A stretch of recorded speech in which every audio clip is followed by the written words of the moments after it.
Let us pray.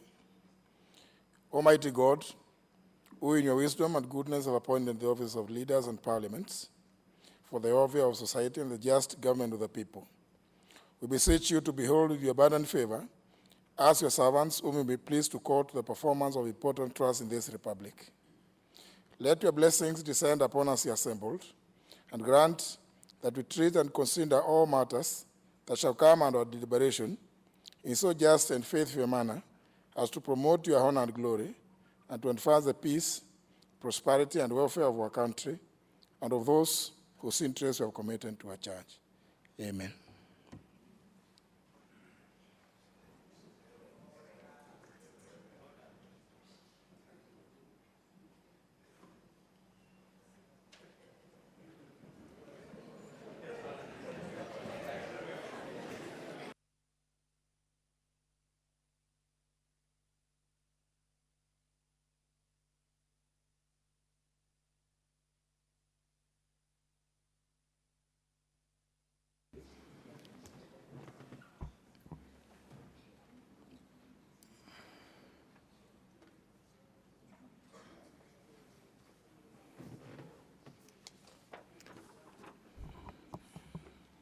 Proceed to confirm that we have quorum.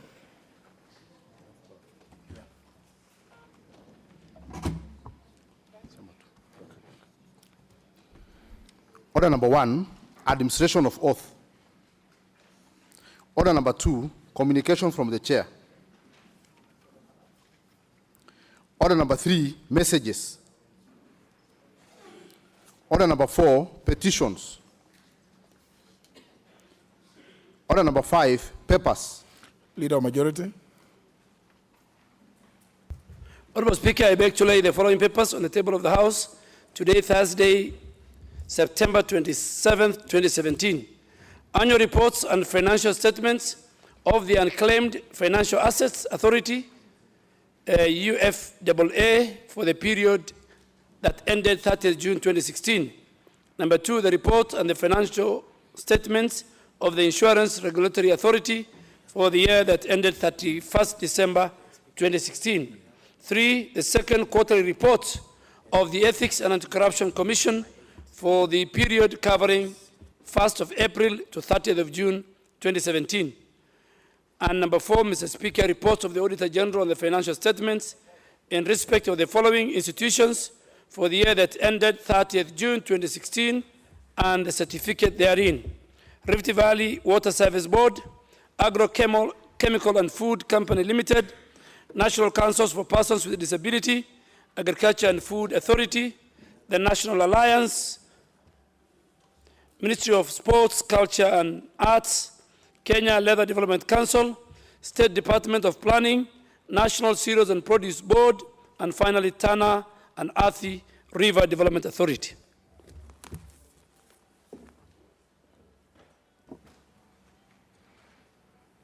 Very well.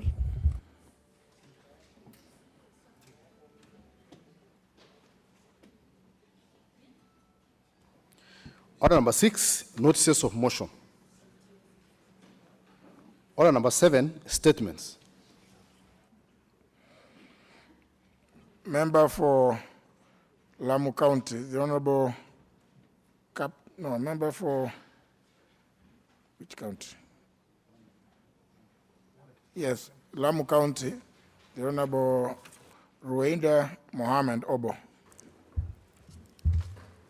Honorable Speaker, pursuant to the Order 43, I wish to make a statement regarding the strategic dismiss of the late architect Miriam El-Maawy on Wednesday, September 27, 2017, while undergoing special treatment in South Africa following an Al-Shabaab attack on July 13, 2017. The late Ms. Miriam El-Maawy was born on 29th October 1967. At the time of her death, she was a principal secretary in the State Department for Public Works in the Ministry of Transport and Infrastructure. Prior to this, she also served in the Ministry of Lands, in the same capacity before joining the government. The late PS served in the public service in various capacities for several years in various commission and statutory bodies. She held bachelor and master degree in architecture and urban redevelopment, and was also a member of Architectural Association of Kenya. Honorable Speaker, I take this opportunity on my own behalf and that of the people of Lamu County to convey my sincere condolences to the family and friends for the loss of this great daughter of Bajun, tribe of Lamu. May her soul rest in eternal peace.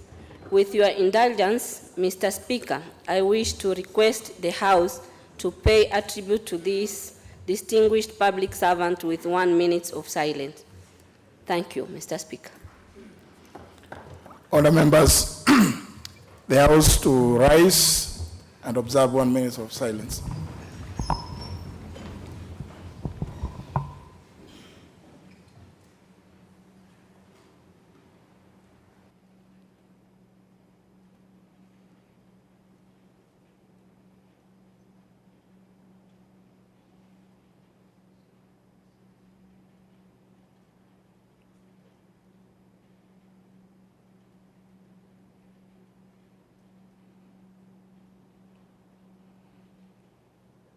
Thank you, members.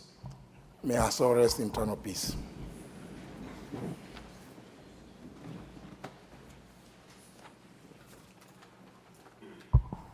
Honourable members, before I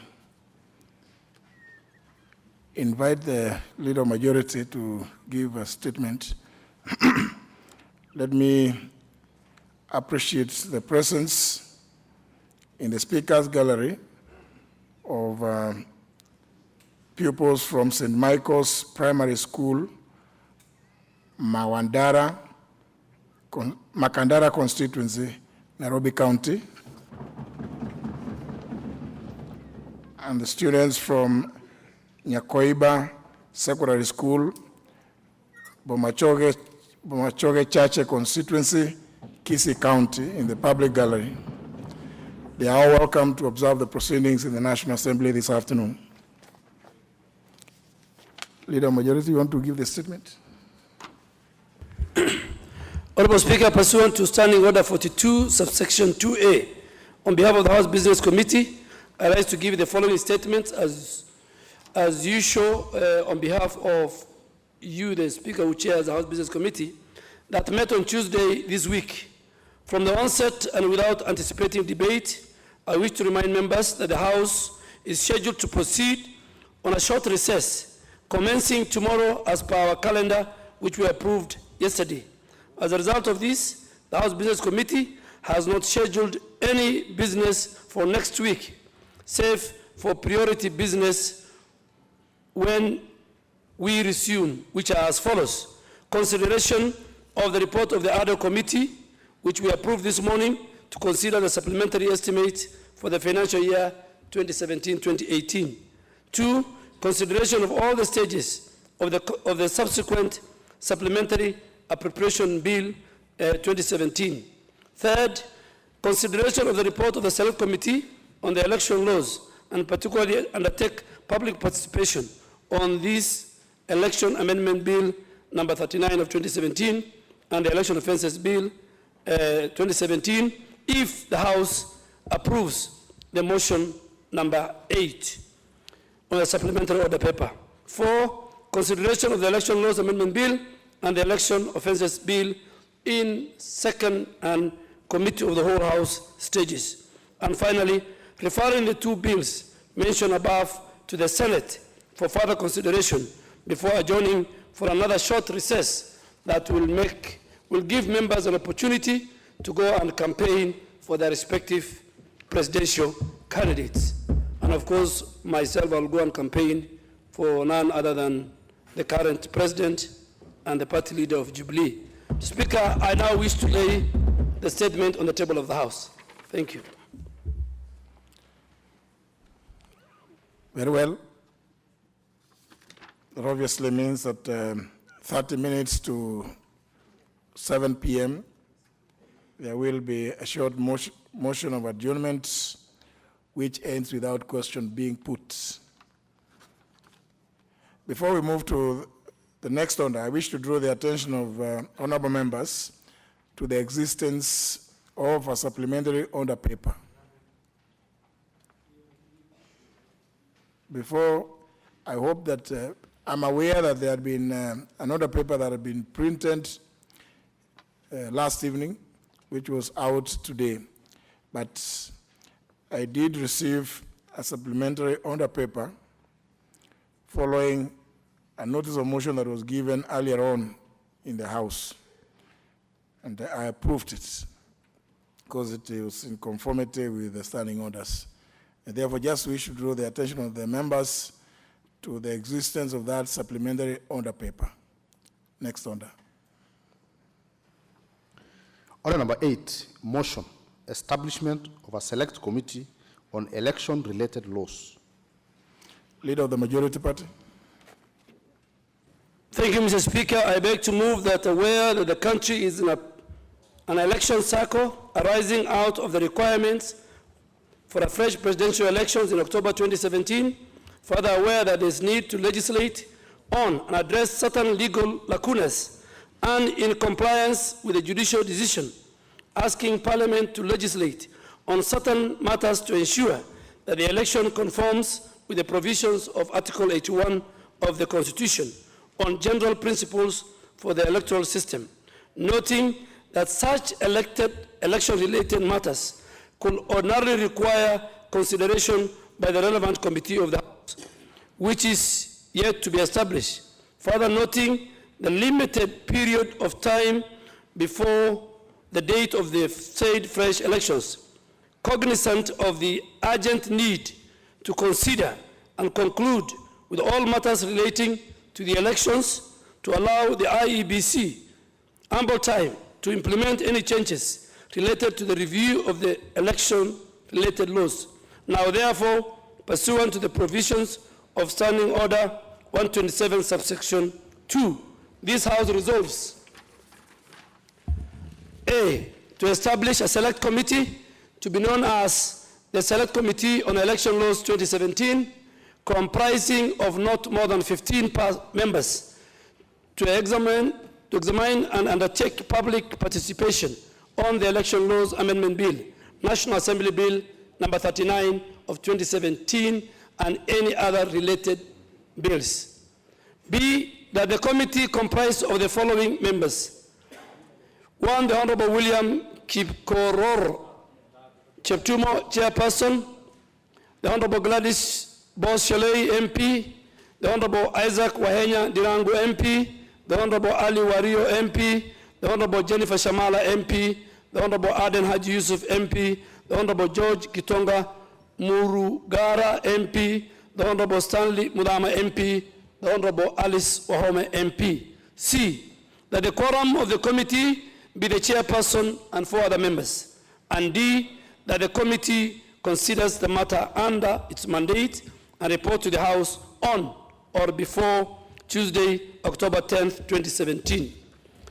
Mr. Speaker, as we are aware that following the delivery of the resound judgment of the Supreme Court on the 20th of September 2017, a number of fundamental issues were raised by both the majority and the minority judgments, which this House needs to address itself in order to ensure that the general principles for electoral system are set out in Article 81 of the Constitution are fulfilled, and which are geared towards ensuring free, fair, credible elections are held in the coming 26 October 2017 presidential elections. Mr. Speaker, in this regard, Honorable Speaker, there is need for the election laws to be reviewed to align these laws with the Constitution and the Supreme Court judgment. Further, Mr. Speaker, prior to the general election held on 8th of August, there was a number of court cases in the High Court and in the Court of Appeal. And in particular, Mr. Speaker, I want to cite the Independent Electoral and Boundaries Commission versus Maina Kiai case, a case that went all the way from the High Court to the Court of Appeal and was also affirmed by the Supreme Court in its recent judgment.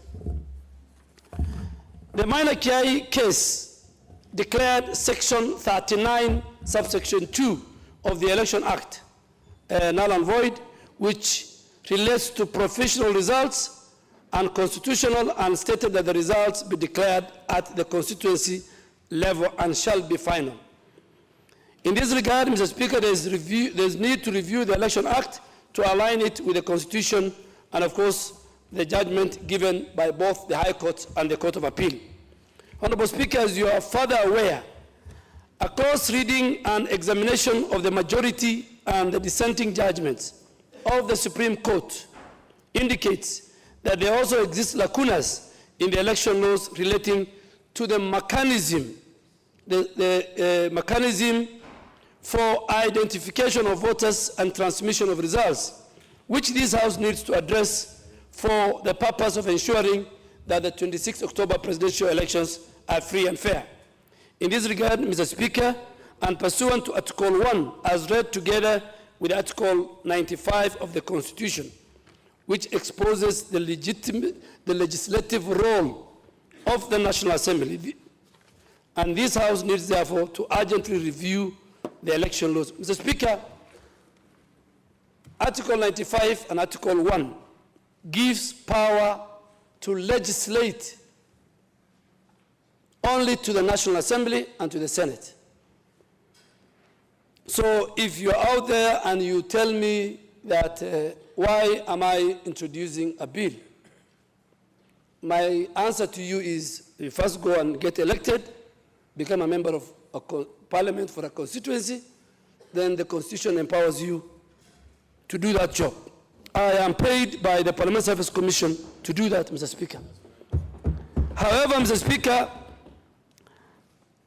as you are aware, that as a rule, the review of laws is normally undertaken by a relevant departmental committee in terms of Standing Order 127.1. However, as you are aware, the relevant departmental committee of the House, being the Justice and Legal Affairs Committee, is yet to be established. And consequently, and pursuant to Standing Order 127.2, which provides that this House may resolve to commit a bill to a select committee established for that purpose. So, Mr. Speaker, 127 subsection 2, that standing order, gives powers to this House in the absence of a departmental committee to establish an ad hoc committee. So we are still within the law. Those of us out there who want to tell us that we are breaking the law, we are not. If at all, you just read the standing orders. So, Mr. Speaker, this House now is asked to establish an ad hoc select committee on the election laws, and comprising not more than 15 members to do the examination and to undertake public participation on the election laws on this bill in compliance with Article 118. Speaker, why do we have 9 members from the Jubilee side?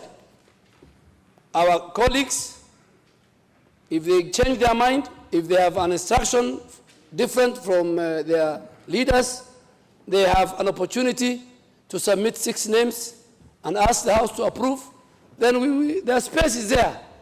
But Parliament cannot, Mr. Speaker, under your leadership, Parliament cannot be hijacked by few people, that the sittings of Parliament and its functions within the Constitution should be controlled by people.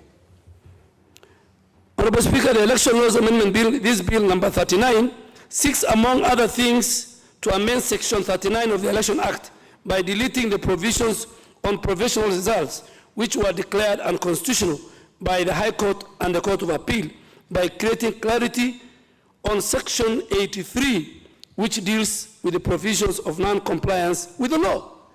Speaker, this is very, very clear. Section 39, subsection 2 of the Election Act provided for a provisional result. That section was annulled in the minor Kiai case, both by the High Court and in the subsequent by the Court of Appeal. Now, in the absence of that, this House must create something. And that's why this bill is saying we want to have a concurrence of both systems, the live streaming, the transmission on one hand, and the complementary manual system, where each and every returning officer of the 292 returning officers can provide Form 34A, not altered, with a stamp, with a seal, and with a signature. That is what we are asking for. Our colleagues were saying, we will not go back to the elections unless the field is level play. This bill is creating the field to be level play. So where is Raila Odinga? I mean, I'm doing this work. He has been crying that the field should be equal. This bill is making the field equal, and his people are not here. But I'm sure they can come back and read the answer. So, Mr. Speaker, that provision was annulled by the minor KI case. Honorable Speaker, I want to commend, of course, commend Honorable Cheptumo, the member for Baringo North constituency, for signing this bill on behalf of the majority party. And that's why I'm the Speaker for assenting signature to it. In order to provide an opportunity for the House to review election laws. He was a member of the JLAC in the last parliament. So, Speaker, as I stated earlier, the Select Committee has a total of has 15 members, and we are now waiting the National Super Alliance to nominate their members to the committee before the end of the day, and we urge them to urgently expedite that matter and forward the names to you and ultimately to the House. Honorable Speaker, this bill, Mr. Speaker, and you saw this morning, now is in the public domain. Once a bill is read for the first time, it becomes a public document. How do we comply with Article 118 of the Constitution? Mr. Speaker, from tomorrow, I'm sure the clerk's office will put the necessary advertisement in the newspaper. This committee will sit, and it will sit and start with IEBC as the user of this law. IEBC can disagree with us in this law. They can bring some more amendments. They can improve on the law, on the bill. We want the church to come. We want the political parties to come. We want the representative of the presidential candidates to come. We want as many groups, civil society. Please come appear before the committee. This law is not cast in stone. Public participation will be done for a period. Oh, we are sneaking this bill. We are not. We are only forming a committee. The committee will go and sit with everybody, all and sundry. So, Mr. Speaker, Parliament cannot be gagged. The members of Parliament cannot be gagged, and this committee cannot be gagged. And all that we want is to streamline and have a free, fair, credible elections, where the winner wins it fairly, where the loser loses it in a fair contest. Speaker, the Select Committee is required pursuant to Standing Order 127.3 to facilitate public participation on the bill through an appropriate mechanism, including inviting submissions of memoranda, holding public hearings, consulting relevant stakeholders drawn from, among others, representatives of the presidential candidates from the Jubilee Party, the National Super Alliance, the Third Way Alliance, religious organizations, NGOs, members of the civil society, members of the public, further and pursuant to Standing Order 127.3a. The Select Committee is also expected to take into account the views and recommendations of the public in its report when they are tabling. The Speaker, further noting that we have less than 28 days left to October 26, being the date for the fresh presidential elections to be conducted, and recognizing the urgent need to consider and conclude all this matter related to election in order to allow IEBC to review IEBC to use this law, I propose that this House resolves that the Select Committee does not consider matters under its mandate, matters under this mandate, and report to the House on or before October 10th, 2017. Mr. Speaker, as I conclude, and it has been the practice whenever the House establishes a Select Committee to consider specific matters, the members of staff of the House, of this House, have provided secretarial services with the distinctions to such select committees. So, Mr. Speaker, I really want you to give us the best of the clerks to clerk this the other committee, and of course the best of the legal minds that we have in the legal department to clerk this committee. I therefore urge the office of the clerk to nominate members of staff to provide secretarial service and provide facilities as required by the select committee.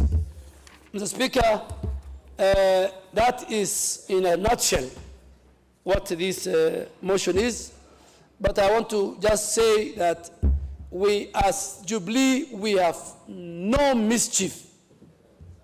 You know, Senior Counsel Olagol Watch is listening to me. We have absolutely no mischief. We know our numbers. Our party leader, as we speak now, is in Busia. Tomorrow he'll be in Bungoma. Saturday he'll be in Mumbias. Sunday he'll be somewhere else. He'll be back to this city on Tuesday morning, inshallah. That tells you we are out campaigning. Our numbers are very clear. In politics, in election, numbers count. And we want to increase our numbers from 1.5 million that we won with in August 8th to 3 million. We have no mischief. If we have any mischief, if we know we can't win. You know, I think the motion is about the setting up of the ad hoc committee. Yeah. Now you are addressing other issues. Mr. Speaker, why I'm saying this with your permission, Mr. Speaker, is last night until this afternoon, serious stakeholders, friends were calling me, and they were telling me, Jubilee, you have a card under the table. Mr. Speaker, just for 1 minute, we have no card. We want this committee to talk to every Kenyan, and if Kenyans feel this law is not relevant, Kenyans will decide. With those many remarks, Mr. Speaker, I beg to move and ask the only surgeon, to my knowledge, Honorable Pukose, and you are a surgeon. Simba Arati, I think, has not got this. Honorable Pukose, member of NDBS. Thank you, Mr. Speaker.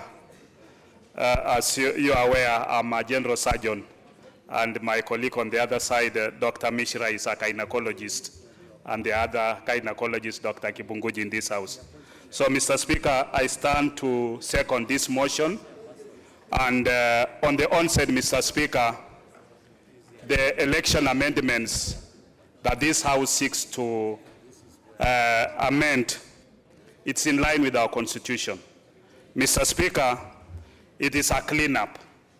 If this House had, if we had any cards below the table, Mr. Speaker, it would have even been brought as a miscellaneous amendment bill. But it is being brought as a proper bill before the House. This is, and we even reduced the publication period this morning from 14 days to 1 day. What that means, Mr. Speaker, is that the document is now available to the public. And I'm informed that today, it has been published in the Kenya Gazette. Once it is published, it means it's available to the public for scrutiny. We are inviting the rest of the country to be able to look at this document, look at these amendments that are being brought. If they have anything that they can be able to add or subtract, this is their time. Mr. Speaker, the Jubilee Coalition has faith in terms of the contributions that people will make. You know, in this country, at times it's very unfortunate. People make statements saying, since Baba has read, and said it is bad, then the document is bad. And the person making that kind of statement, you find that is somebody who is very knowledgeable, who is supposed to advise Baba. Now, if you cannot be able to advise Baba with your knowledge, then your knowledge is of no value to the society. It is important that we are able to look at these bills, let's criticize it, and the public has 10 days to be able to look at it. Let's look at it, align it with our Constitution. If there are areas that we can be able to pinpoint out, let's come out and point out, instead of just saying that the document is wrong. Because when you look at the amendments to this bill, where you're saying the presiding officer, the returning officer must take responsibility. And if they don't take responsibility and they are in breach of the law, then they must be charged and they must act responsibly. What is wrong with that? Because we expect that at the end of the day, when Kenyans have woken up, they have gone to their voting, to their polling center. You voted, that voting must be able to be counted, and at the constituency tallying center, whatever the returning officer declares, it is final. Let that be what is transmitted to the tallying center at the national level, and the tallying to be done for the results that were announced at the constituency level. We have to be able to be accountable. What is wrong with saying that all the documents must be able to be verified and all the agents that have signed those documents take responsibility? So, Mr. Speaker, this amendment bill is in good faith. It's going to help our country. It is going to make sure that the elections are free, fair, and credible. So with those few remarks, I second.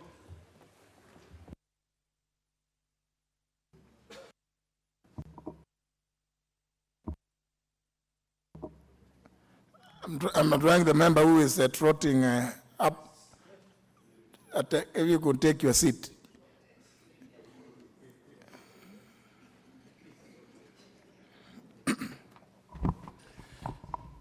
Now, members, I think I want to make a few things clear, because I can see there are very many requests that the power for the House to constitute committees is enshrined in Article 124 of the Constitution. Those of you who have your copies of it. It reads, each House of Parliament may constitute committees and shall make standing orders for the orderly conduct of its business and that of the committees. Article 124. And therefore, the setting up of any form of committee, departmental, investigatory, ad hoc, is well anchored in our Constitution. And therefore, nobody can question the formation of a committee of a House of Parliament on the basis that they may have been in some religious assembly somewhere where maybe somebody prayed to the contrary. It is in the Constitution. And I'm saying this because, honorable members, I don't want us to discuss the question as to whether a committee, whether it's to be named ad hoc, select, departmental, investigatory, is in order. It is perfectly constitutional and in order. Secondly, I wish to clarify one thing. The leader of the majority party, in moving this motion, has gone to great depths to explain the raison d'etat for the setting up of this ad hoc committee. The seconder, similarly, delved into not this motion, like the mover, but went to explain about the bill proposed to be committed to this committee. I allowed both the mover and the seconder to do that in light of the fact that they say that when you are in extraordinary circumstances, also extraordinary measures are called upon. But therefore, the debate, once I propose the question, should no longer now go to the bill, because the bill will be committed to the committee. The committee will make a report to this very House. It is at that time that every member desirous of commenting on the merits or demerits of the various provisions in the bill will be at liberty to express themselves on it. And therefore, this is just to give guidance so that we may not spend a lot of time, because I don't want anybody now to stand and start telling me that this bill provides for this. That is not the time. They say, and I can see the Honorable Jennifer Shamala and the Honorable Gladys Sholay smiling. They say it will be inchoate. It will be premature. So let us not go to the merits of the bill. Let us only debate the reasons given for the setting up of the ad hoc committee. And if anybody has any issues as to whether the House has power, I've already clarified. You just have to look at that, Article 124. So I hope all members we are clear so that we don't spend a lot of time explaining the bill. Because if you explain about the bill now, then what will you say when the report of the committee is brought to the House? And indeed, the leader majority has said, quite rightly, the various members of public, groups that may desire to appear before the committee will be at liberty to make whatever comments regarding that bill. So the report of the committee will encompass and cover all those presentations and comments that will have been made by various people. Let us not now respond to things that may have appeared in something called Twitter or Instagram about the bill. As the leader majority has explained, the bill is now public, it is in the public domain. But now the debate is not about the contents.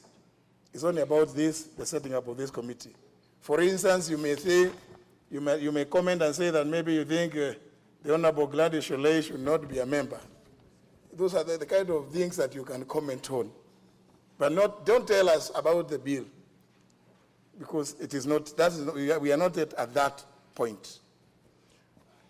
That being clear, hopefully, honorable members, I proceed to propose the question that, aware that the country is still in an election cycle, arising out of the requirement for a fresh presidential election in October 2017, further aware that there is need to legislate on and address certain legal lacunas, and in compliance with judicial decisions asking Parliament to legislate on certain matters to ensure that the elections conform with the provisions of Article 81 of the Constitution on general principles for the electoral system, noting that such election-related matters shall ordinarily require consideration by the relevant committee of the House, which is yet to be established. Further noting that the limited period of time before the date of the said fresh election, cognizant of the urgent need to consider and conclude with all matters relating to the elections to allow the Independent Electoral Boundaries Commission ample time to implement any changes related to the review of the election-related laws. Now, therefore, pursuant to the provisions of Standing Order number 127, subsection 2, this House resolves: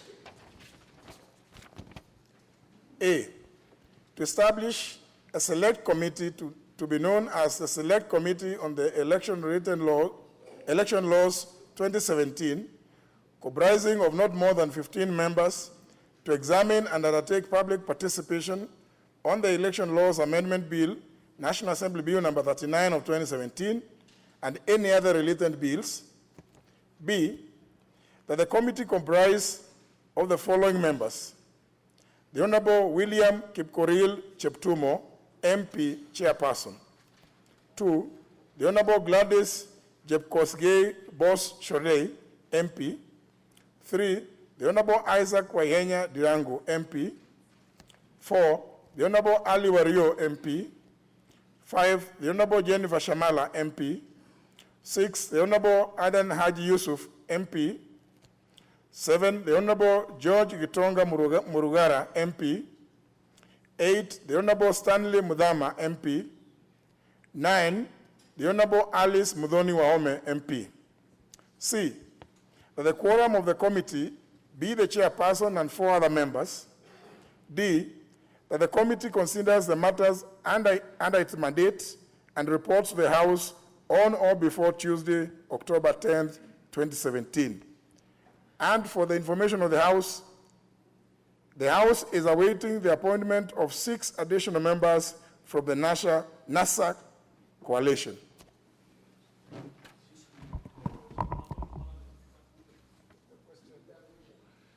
The Honorable Kamket? Very well. What's your point of order?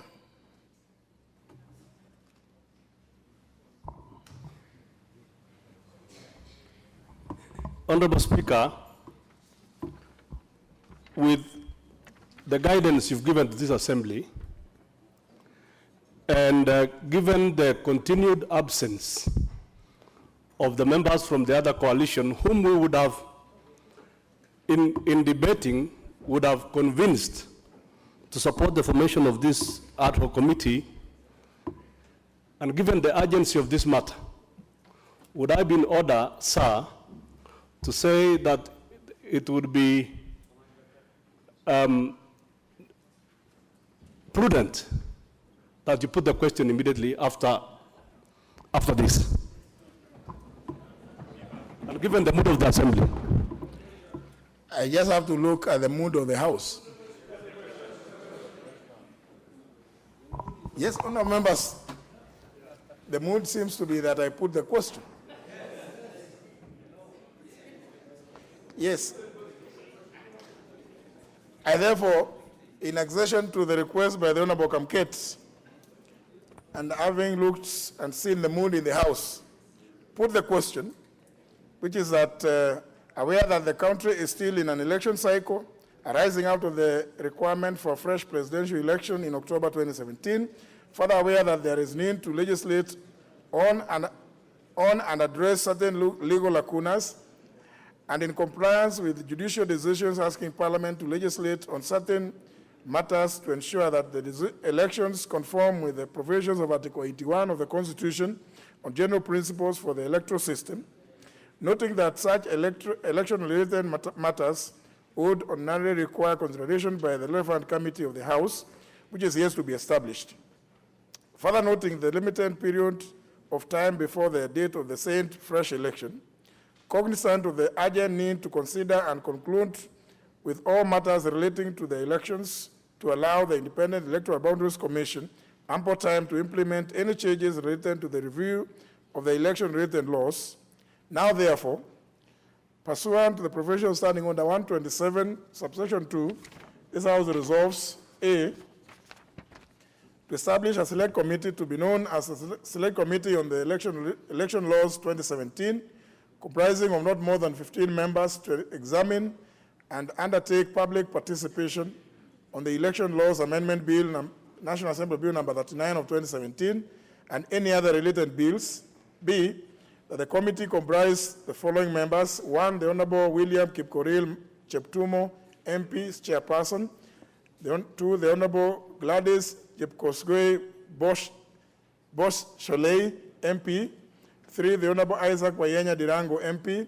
4, the Honorable Ali Wario, MP. 5, the Honorable Jennifer Shamala, MP. 6, the Honorable Adan Haji Yusuf, MP.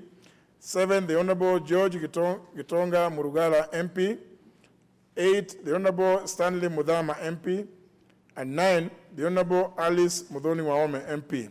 C, that the quorum of the committee be the chairperson and 4 other members.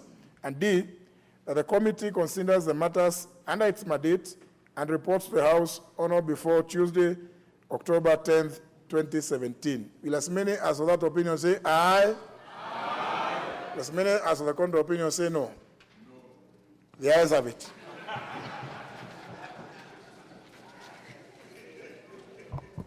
Well, obviously, the Honorable John Olago Aluoch is entitled to vote in the manner he has voted. Next order. Order number 9, motion.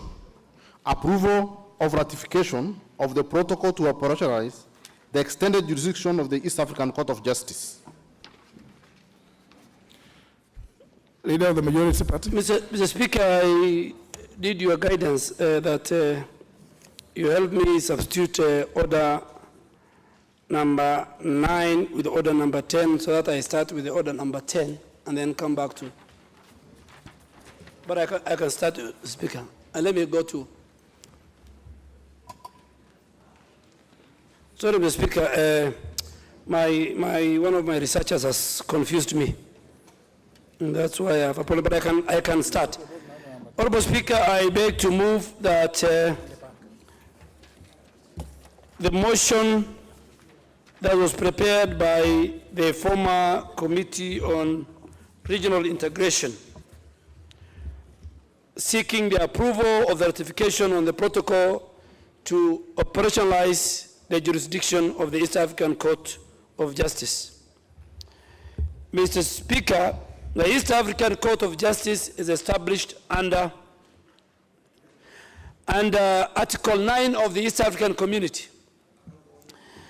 And Articles 27, subsection 2 of that treaty requires member states like Kenya to recognize the existence of the East Africa Court of Justice, known as EACJ. And it will have the original, the appellate, the human rights, and other jurisdiction as will be decided by the Council. Further, Mr. Speaker, under the articles, under the same article, the partner states, that is the East Africa Community partner states, agreed to conclude the protocol to operationalize the extended jurisdiction of the court. And recognizing the critical role that this court plays in regional integration and following the establishment of the East Africa Common Customs Union, the East Africa Common Market, and the East Africa Monetary Union, the 15th ordinary session of heads of state, which was held on the November 30, 2013, approved the recommendation of the EAC Council of Ministers to extend the jurisdiction of the East African Court of Justice to cover areas such as trade, investment, and arising from that implementation of that protocol on the establishment of the East Africa Common Market and disputes arising out of that implementation of the protocol on the East African Monetary Union, there was a sense that this court is operationalized and this court jurisdiction is extended, Mr. Speaker. What are the main reasons, the objectives of this protocol to extend the jurisdiction of the East Africa Court of Justice was to cover trade and investment matters which arise out as a result of the implementation of the protocol. Speaker, because of the East Africa Common Market Union, Mr. Speaker, the honorable member for Isiolo is just crossing from one side to the other.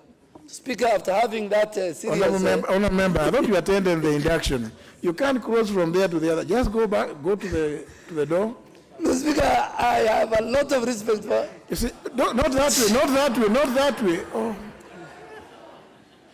And I want to urge members to stop inviting their colleagues just by waving at them, because you are encouraging them to do the wrong things. Speaker, for the record, if you want to cross from one side to the other, you have to go to the bar and bow. Thank you, Mr. Speaker. She's a very great leader of the Jubilee Party.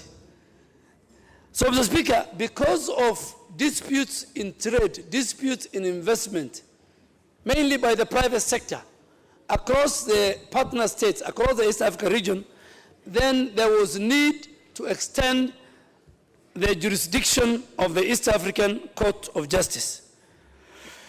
And, Mr. Speaker, for that reason, the implementation of key things like the East Africa Common Market, East Africa Common Custom Union, and the monetary.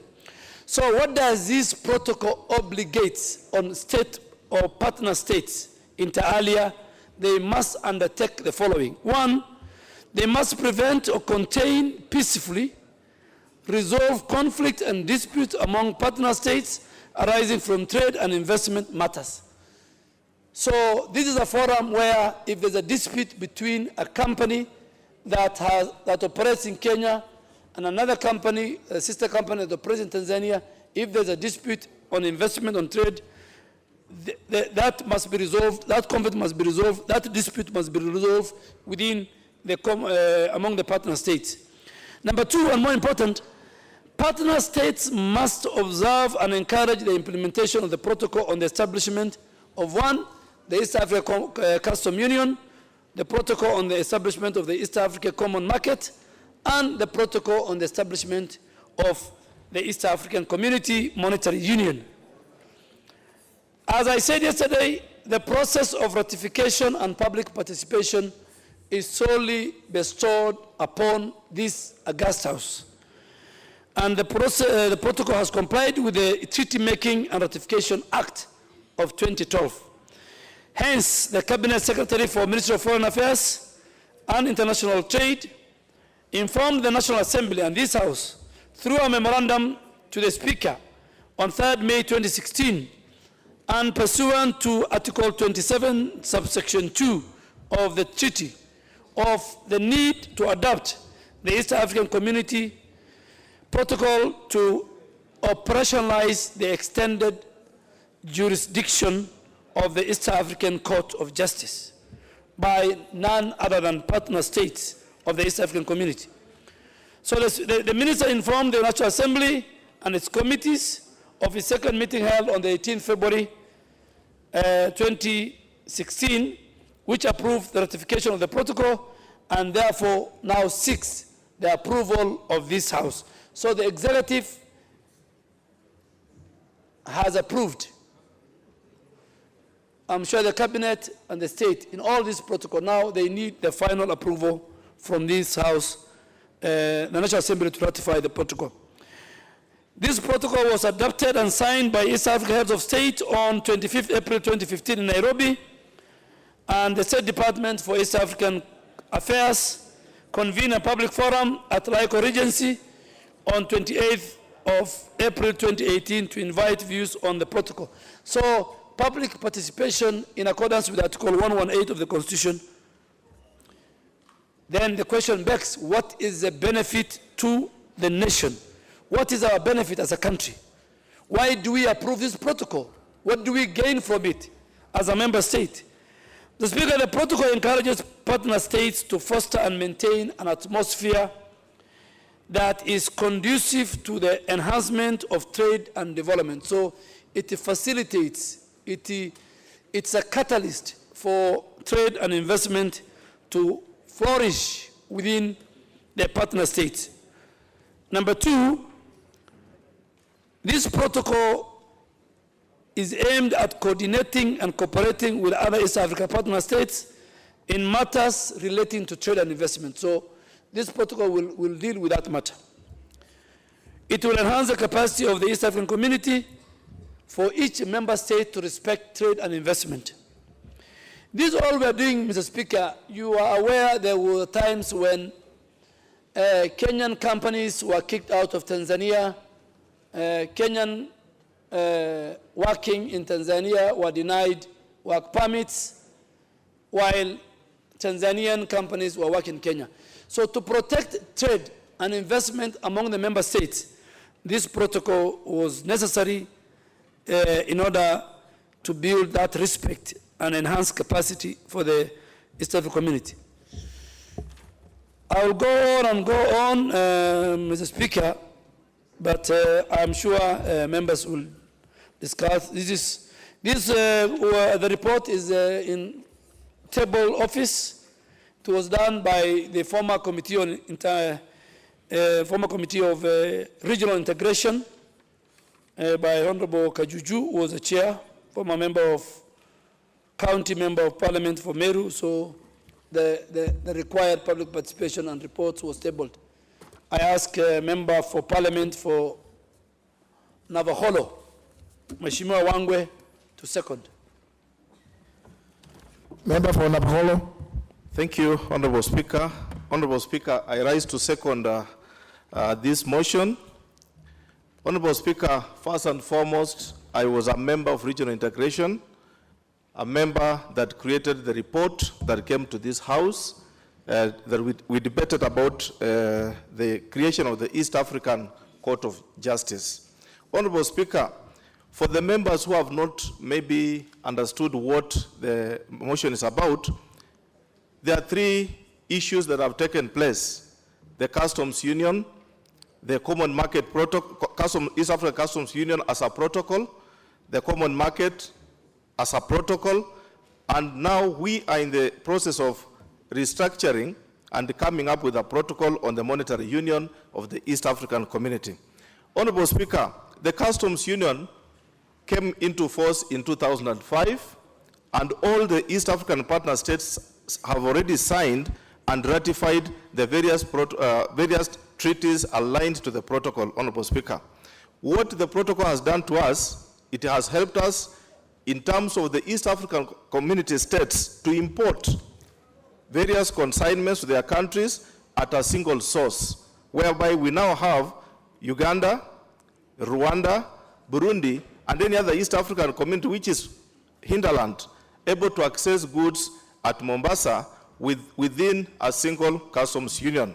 Honorable Speaker, we also have the Common Market Protocol, which has allowed the movement of goods from one country to another at a very simple and fast and seamless connectivity, Honorable Speaker. This movement of goods and services from one country to another, coordinated together with the Customs Union as two protocols, Honorable Speaker, definitely give result into disputes.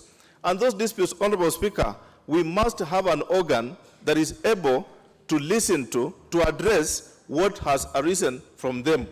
Therefore, Honorable Speaker, by us creating the East African Court of Justice, what we are bringing into force, Honorable Speaker, is to look at the achievements of the Customs Union, the achievements of the Common Market as a protocol, and how do we now resolve the disputes that come about with the two protocols, Honorable Speaker. Therefore, the faster we ratify the treaty, the protocol as it is, into the creation of the East African Court of Justice, our people in Kenya and East African at large will be able now to move their goods, will now be able to ship in their products from wherever country they are assigned to, and in case of any dispute, Honorable Speaker, we are going to see a proper way of addressing the dispute, Honorable Speaker. Honorable Speaker, there came a language or a phrase called the coalition of the willing in the year 2015 and 2016. Honorable Speaker, this issue of coalition of the willing had to push the issue of the matters arising from the common market as a protocol, where Kenya, Uganda, and Rwanda are lined up to force or push their business agenda into existence, Honorable Speaker. Honorable Speaker, as a result of that, what happened to the Kenyans moving into Tanzania? There was an issue of labor movement. Therefore, Honorable Speaker, once there was a rise in the issue of labor movement, where our people were denied entry, where our goods were subjected to various barriers, those barriers now, Honorable Speaker, can be comfortably addressed from the East African Court of Justice. Therefore, Honorable Speaker, by us urging this Honorable House to ratify this officially and enable Kenya to be part and parcel of the East African Court of Justice, that kind of an issue, once it arises, we will have a proper and formal court against which we can present our issues for discussion. With that information, Honorable Speaker, I beg to second. Very well. So I propose a question, which is that cognizant of the report of the Select Committee on Regional Integration of 11th Parliament on ratification of protocol to operationalize the extended jurisdiction of the East African Court of Justice, and pursuant to Section 8 of the Treaty Making and Ratification Act 2012, this House approves the ratification of the protocol to operationalize the extended jurisdiction of the East African Court of Justice.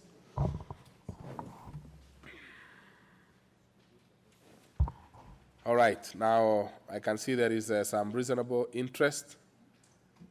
We start with the Honorable Mutua Barasa, that is member for Kimilili. Honorable Gitau Wairimu, you wanted to speak on this one? Yes. Okay, proceed.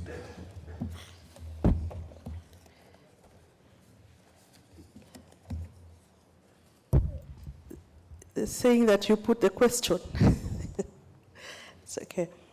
Honorable Speaker, I rise to support this motion for the approval of ratification of the protocol to operationalize the extended jurisdiction of the East African Court of Justice. Honorable Speaker, the requirement and responsibility of ratification of international treaties, protocols, and agreements is squarely bestowed on this august House by Article 2 of the Constitution, as read together with Section 8 of the Treaty Making and Ratification Act of 2012.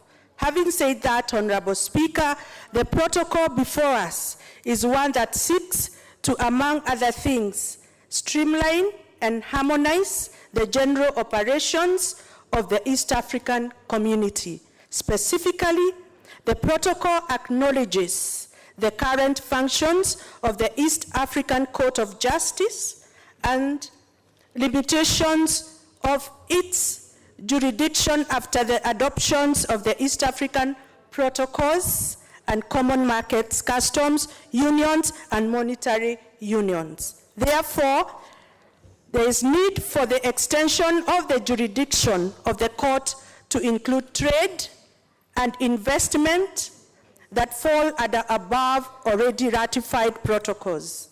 Honorable Speaker, the ratification of this protocol will therefore prevent, contain, and peacefully resolve conflicts and disputes arising from trade and investment matters. Furthermore, it will also encourage the implementation of the East Africa protocols on common markets, customs union, and monetary union. These are the integral agreements within the East African community, and which will enrich regional integration among member states. Finally, Honorable Speaker, I wish to call upon the respective state departments in the relevant ministries to fast-track the implementation of this protocol as soon as the House approves its ratification. And this being a budget-making House,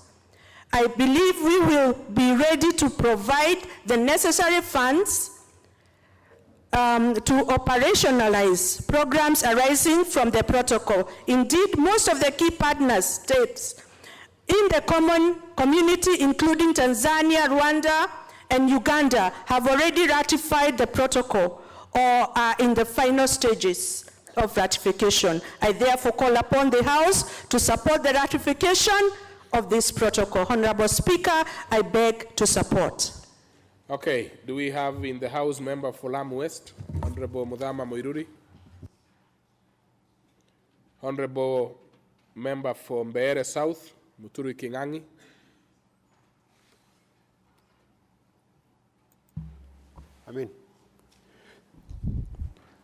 Thank you, Mr. Speaker, for the opportunity to address myself to the question at hand. I rise to support.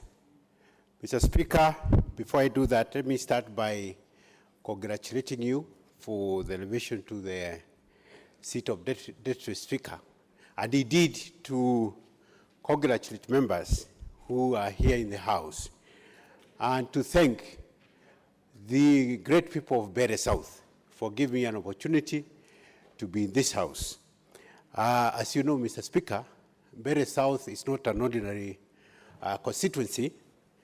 Virtually all the previous members of parliament in that constituency ran for either presidency or somewhere near presidency, including the immediate former member of parliament, who ran for presidency and was the member, was a chairman of the budget committee.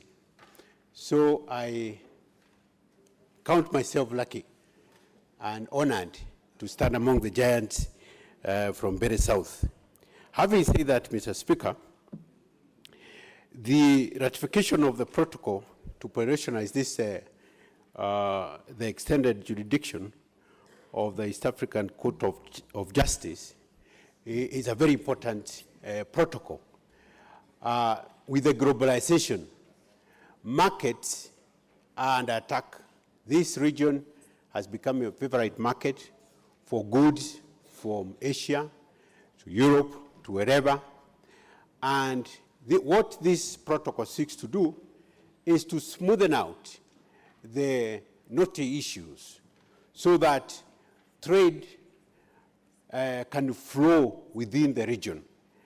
And that will help to protect the businessmen in this community. So I stand to support and to say that this is a very important protocol and it ought to be supported by all. I stand to support. Thank you, Mr. Speaker. Well, so we will have, I see a member who's intervened here, Honorable Ali Haji of Mandera South. You have an issue or you want to contribute? I want to contribute to your Okay, proceed. Mr. Speaker, sir. Thank you, Mr. Speaker, sir. I thank you most sincerely for giving me the opportunity to make my maiden speech in the August House. Mr. Speaker, I take this early opportunity to thank and appreciate the people of Mandera South who elected me to represent and serve them as a member of parliament. And let me also thank my supporters of various political thinking and the entire leadership of Mandera South. Mr. Speaker, the people of Mandera South have shown commitment and supported me and my candidature, and my ability to propel Mandera South is evident, and therefore I am greatly honored to them and assure them that I will work consciously and tirelessly to positively transform their lives. Mr. Speaker, the outcome of the August election has reaffirmed the unswavering determination of our people to ensure that democracy triumphs in Kenya. Mr. Speaker, in Mandera South, we have sent a strong signal to all and sundry that no entity in our democratic system of governance is powerful enough to thwart the will of the people.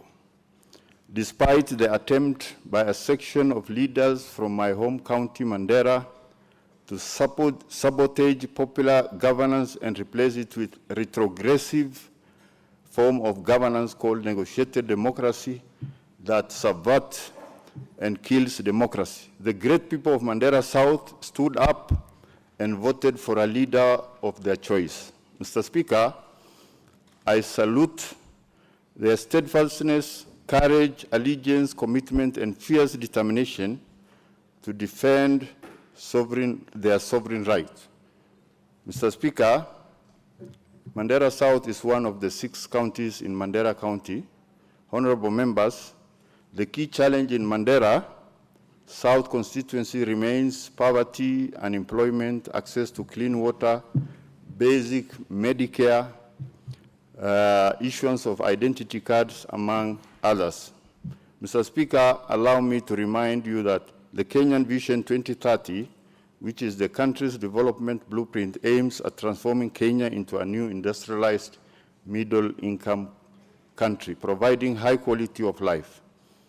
Under Article 43 of the Constitution, my constituents and all Kenyans indeed have an alienable right to the highest attainable standards of health, accessible and adequate housing, freedom from hunger, right to adequate food, clean and safe water, social security, and education.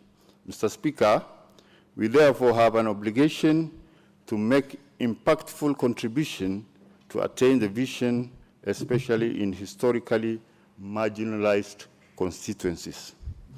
I look forward to the rest of the term in this House to do whatever that is required of me as a Member of Parliament and as a leader in my community to ensure that this fundamental right guaranteed by our Constitution is realized and that they are not crumbled by mismanagement of public funds.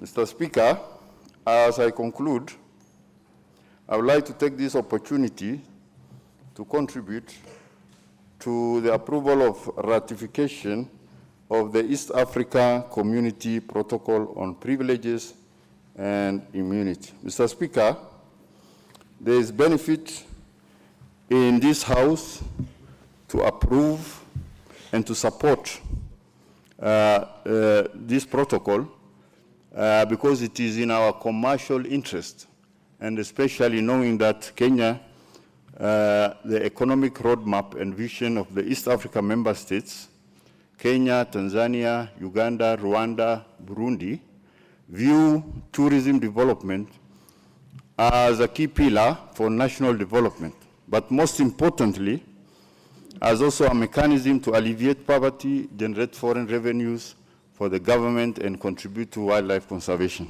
Mr. Speaker, with those few remarks, I wish to support the ratification of the protocol. Thank you. Honorable members, please be reminded that we are dealing with a motion on approval of ratification of protocol to operationalize the extended jurisdiction of the East African Court of Justice, and not the other one. The other one has not yet come. So be reminded accordingly. Let me give the member for Kigumo.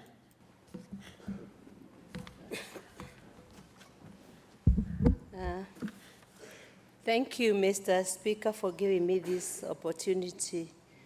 I rise to support the motion for the approval of ratification of the EAC Protocol on Privileges and Immunity. Mr. Speaker, sir, the best trading partner a country can have is their neighbor. Kenya has not fully utilized its potential for trade with the EAC partner states, although still they remain and still are our main export destination. We need to up our games, particularly now that we are considering industrialization, issues to do with value addition of agro-processing that find their market in our partner states. A lot of our people then find their way in some of these partner states, and they are not able to trade as easily as they should. And I believe, Mr. Speaker, sir, this then is a very key motion because it will help us authorize the other government operatives to be able to start ratifying this treaty. It will remove the suspicions that at times the member states have held against the times Kenya, each other, particularly when our people cross over the border. Mr. Speaker, sir, we had a problem because at times our tourist caravans, our tourism, when we cross over the border to the other partner state side, we could not get the same treatment that we were giving them from our end. So the ratifying this protocol will go a long way in giving reassurances on the extent to which we want to operate between each other and remove suspicion on trade secrets, trade issues, and particularly coming soon after the ratification of the Common Market Protocol. So, Mr. Speaker, sir, with those few remarks, I beg to support. Okay, Thank you. and I insist that kindly let's contribute to the one on the Court of Justice. I can see even in our screens there is a little confusion, so members may think that they are contributing to the one on protocol and privileges and immunities. I mean, the protocol on privileges and immunities. and I understand because the members whenever they look at their screen, they find that that is the one which is running. But the one which we are actually discussing now is the one on order number 9, on the jurisdiction of East African Court of Justice. So the members who would want to contribute to that particular one should indicate clearly and contribute to that specific one. So let's have the member for Igembe Central. Did you want to contribute to this one or the other one of immunities which is yet to come? This one, Mr. Speaker. Proceed. Thank you, Mr. Speaker. I stand to contribute to this motion, approval of the ratification of the protocol to operationalize the extended jurisdiction of the East African Court of Justice, Mr. Speaker. But, Mr. Speaker, I think the confusion came when the Lindo majority was moving the motion. He had requested the Speaker, who was on the chair by then, that he starts with the 10 and not 9, and somehow, but the Speaker didn't approve of the same, so members maybe thought that that is where the confusion could have come. Mr. Speaker, this protocol is one of the other protocols which the East African countries have been trying to ratify since the breakup of the East African community many years back.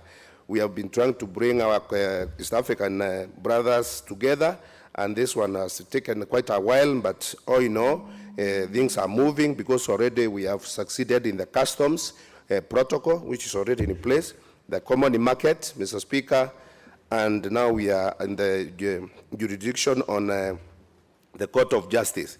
There's also the monetary protocol, Mr. Speaker, which is also taking time, and having been a member of the Regional Integration Committee, we have been trying to push the monetary protocol, but because of the fluctuation and differences in currencies and maybe some of our neighbors being jittery of our strength, especially as far as our shilling is concerned, that one has not taken place. But I'm happy now this one of the Court of Justice is here with us, and I'm happy that we are going to approve it because the honors of ratifying this one is bestowed on this August House, and I believe my colleagues will do the same today, because in as much as we are trending with our neighbors and our brothers and sisters in the East African community, we also need to harmonize our laws so that if something happens in Uganda or Tanzania and the Kenyan is involved there,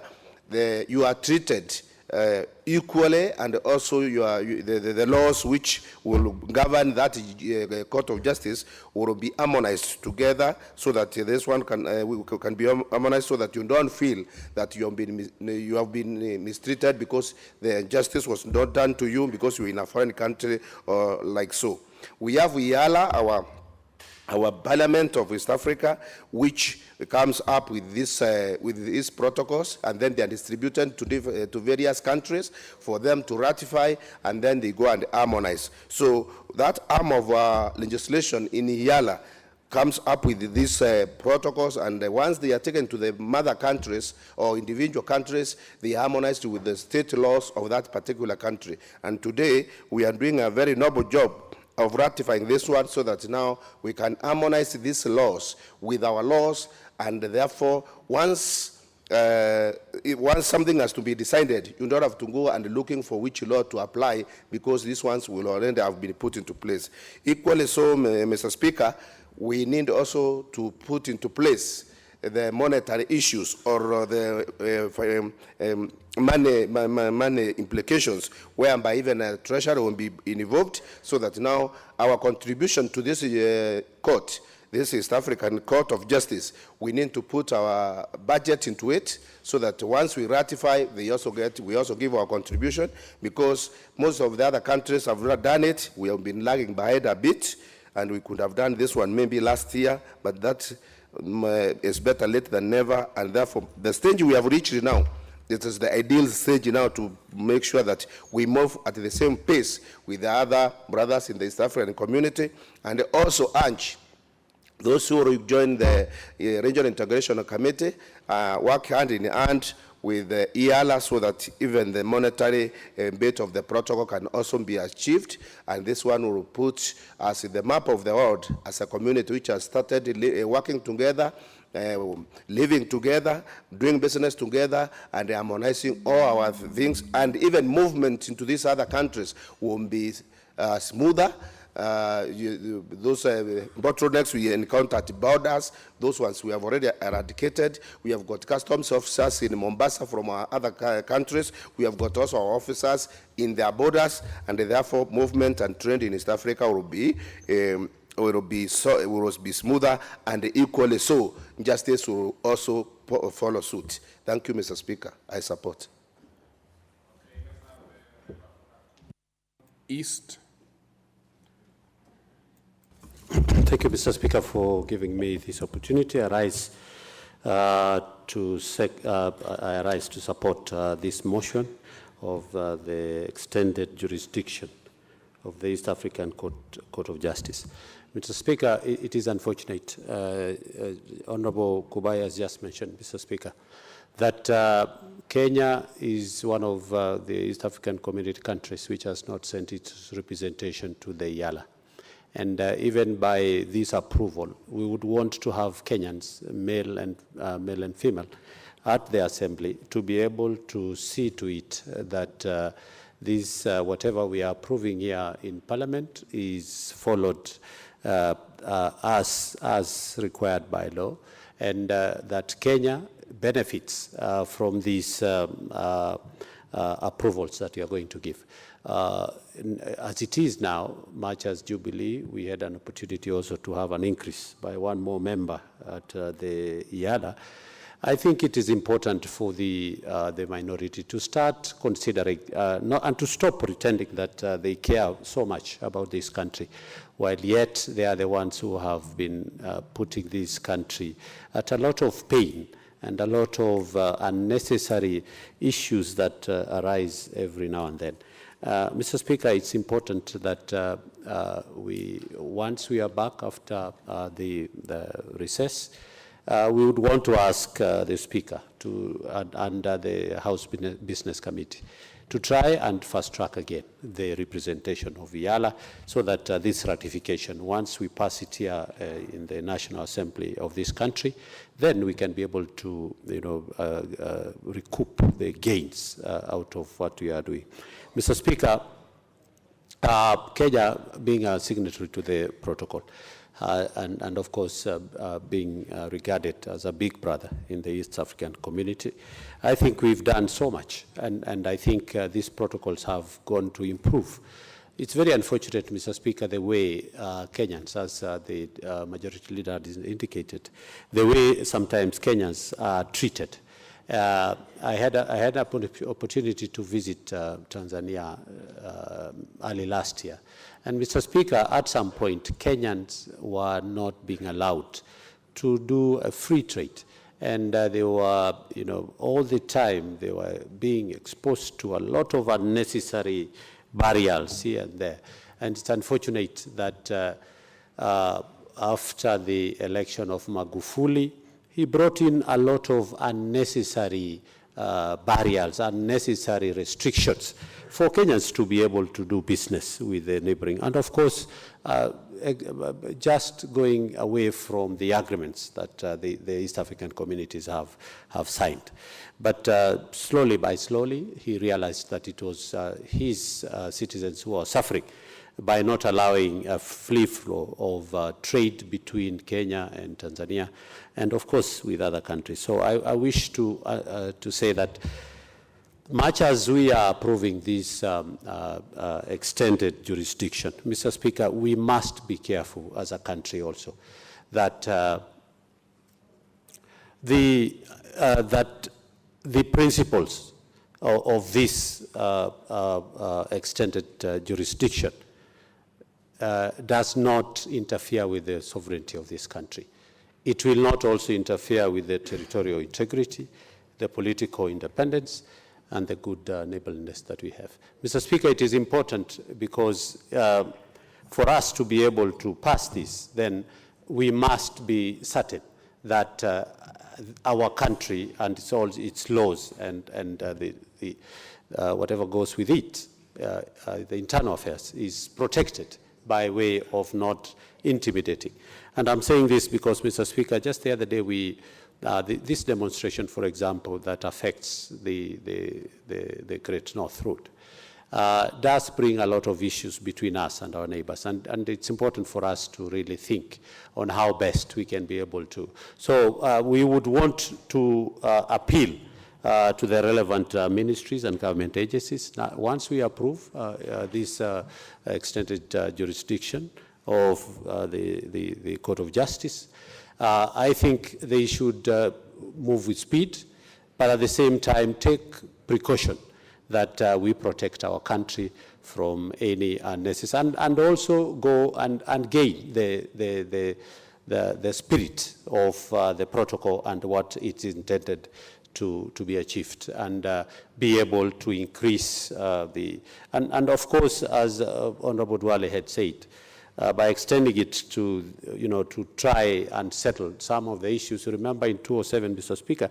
we had a very, very big issue with our brothers who wanted to be paid huge sums of money because of the loss, either the delay after the election violence, the delays, the destruction of their property.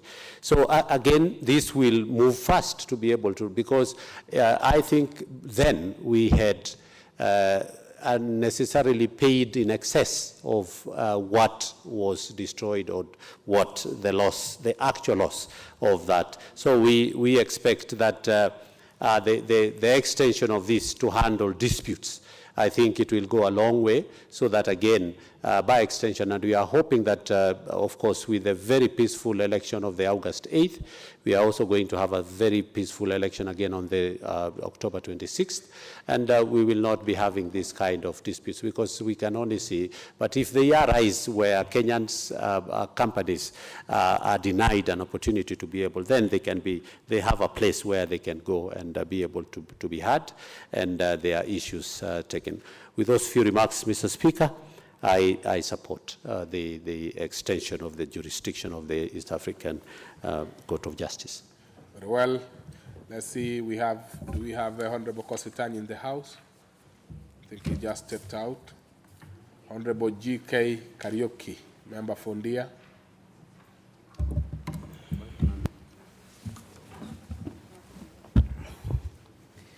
Mr. Speaker, I rise to support the motion on the extended jurisdiction of the East African Court of Justice.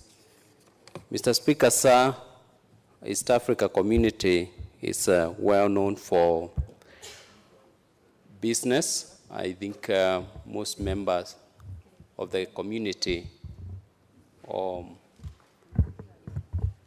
are very keen on doing business. And this particular motion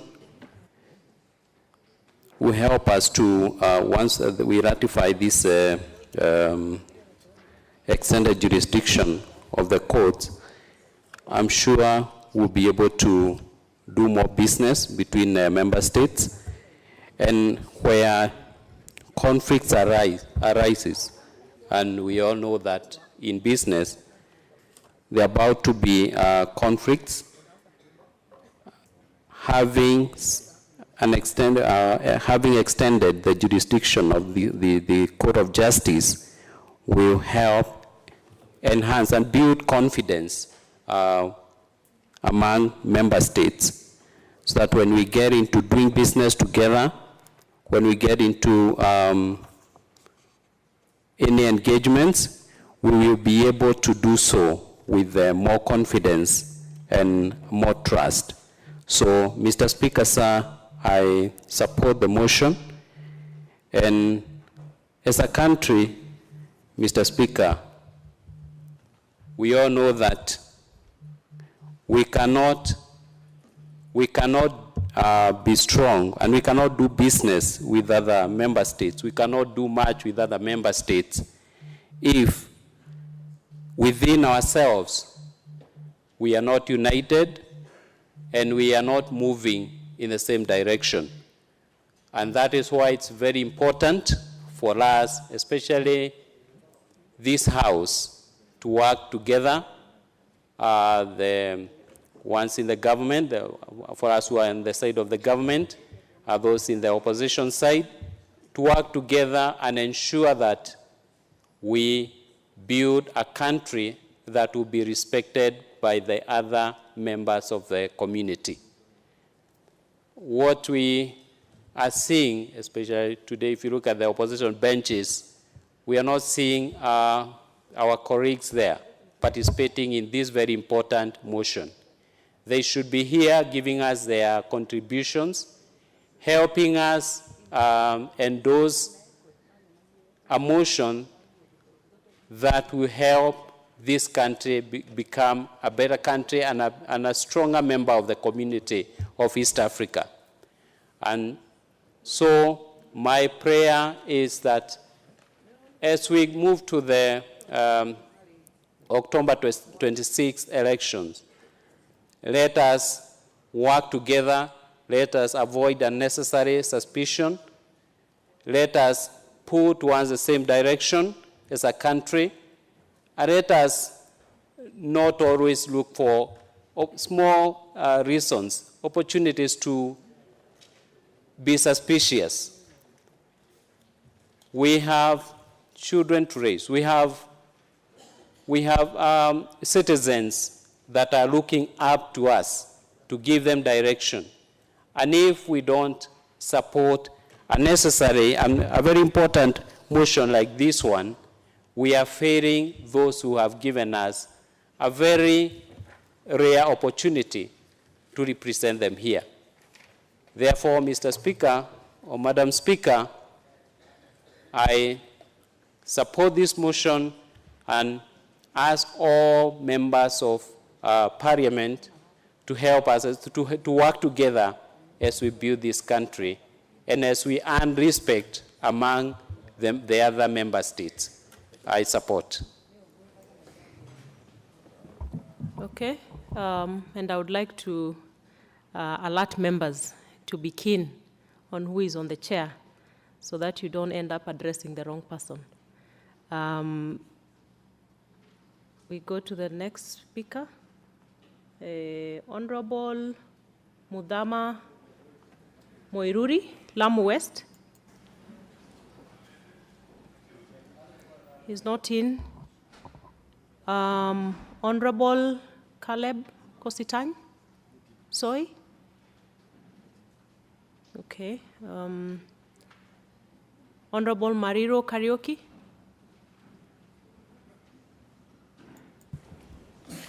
Thank you very much, Madam Speaker, for that opportunity. I rise to support this motion.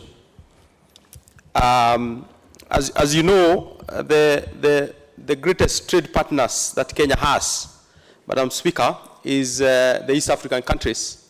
That is Uganda and Tanzania. In fact, I'm told the leading trade partner country for Kenya is actually Uganda.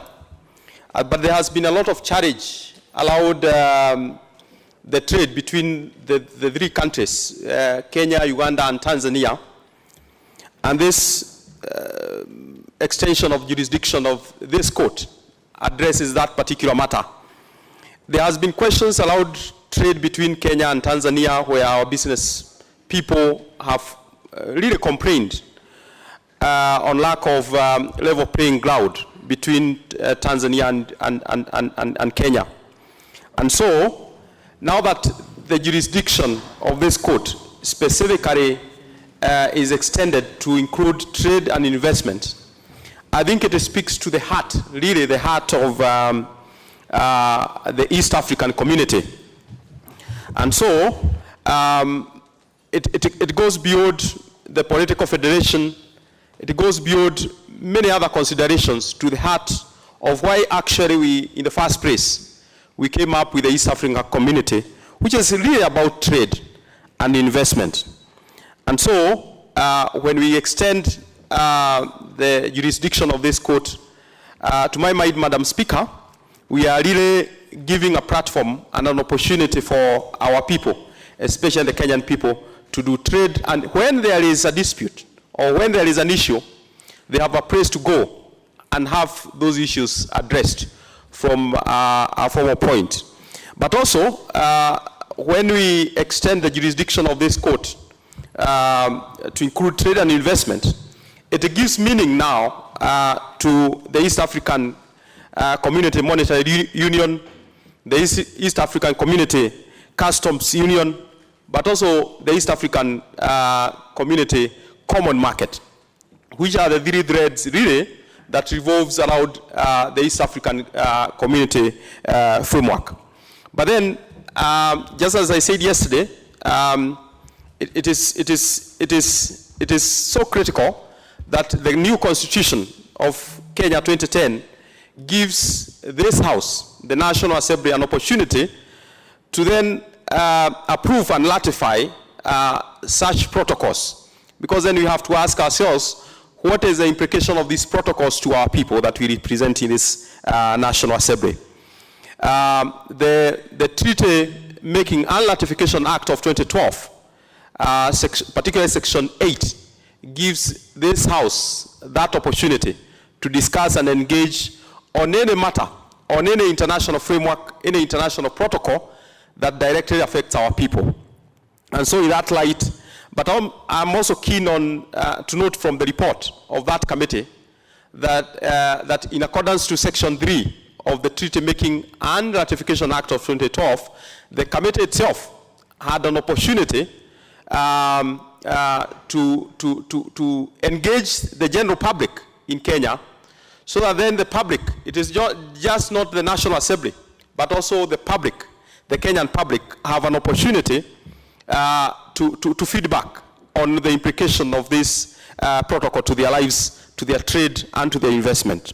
And that is very clear from the report of the committee that actually the committee engaged the public and the public were in concurrence with the committee. Finally, it is also important to know that the executive, because the ratification of such a protocol, there is a part and responsibility of the executive, but also a part and responsibility of the National Assembly. And it is good to note that actually the executive, the cabinet, did approve in line with the memorandum that is part of the report. And so, Madam Speaker, I think this is a very important decision that we are making and goes to the heart of the East African community in the area of trade and investment. I beg to support. Thank you. The Honorable Tum Chebet, Nandi County. Yeah, Madam Speaker, I beg to support the motion on the approval of ratification of the protocol to operationalize the extended jurisdiction of East African Court of Justice on one ground. When there is dispute resolution, the court has to come into being, as we see in Article 10 of the protocol on scrutiny of East Africa community on privileges and immunities. When you read, it says, Article 10 says it provides for settlement of disputes under the protocol by mutual understanding, and where partner states are not able to settle such disputes, those disputes are referred to the East African Court of Justice. So if we cannot have the East African Court of Justice, the disputes which come from our operations when we do trade in East Africa will not be resolved. So I beg to support the motion, and we know when there is free movement of trade, there is importation of consignments at single source, there is free movement of goods, there is a conducive environment for those who are doing business in our neighboring countries. So I beg to support the motion on those issues. There are many youths and women who are employed, and when there is free movement of trade, they can go to Uganda or Tanzania, and the economy of the country can be improved. So I beg to support the motion. Thank you. Okay. The Honorable Korir Kiprotich Langata. Is he here?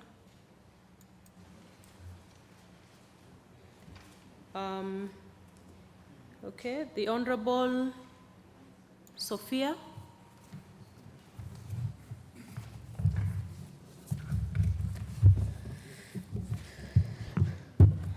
Thank you, Madam Speaker. And first, I would like to take this opportunity to congratulate you for being appointed to be among the Speaker's panel and to be elected second term from Narok, my second home. And Madam Speaker, I would like to support the motion. It is very important to support this protocol since Kenya is not an island. But the Kenya is the hub of East and Southern Africa.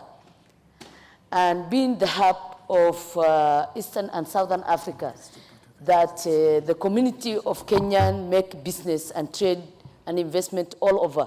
So it is always important that we need to have some mechanism. And a protocol like this will be very important and very useful for the community. Madam Speaker, on compliance of ratification process with the Treaty Making and Ratification Act, the protocol does not anticipate any amendments to our Constitution of Kenya, and it is in line with the principles of the Constitution, and specifically, it recognizes the principles and values of our independence as a country, the good neighborhood, political independence, and each of the partner states.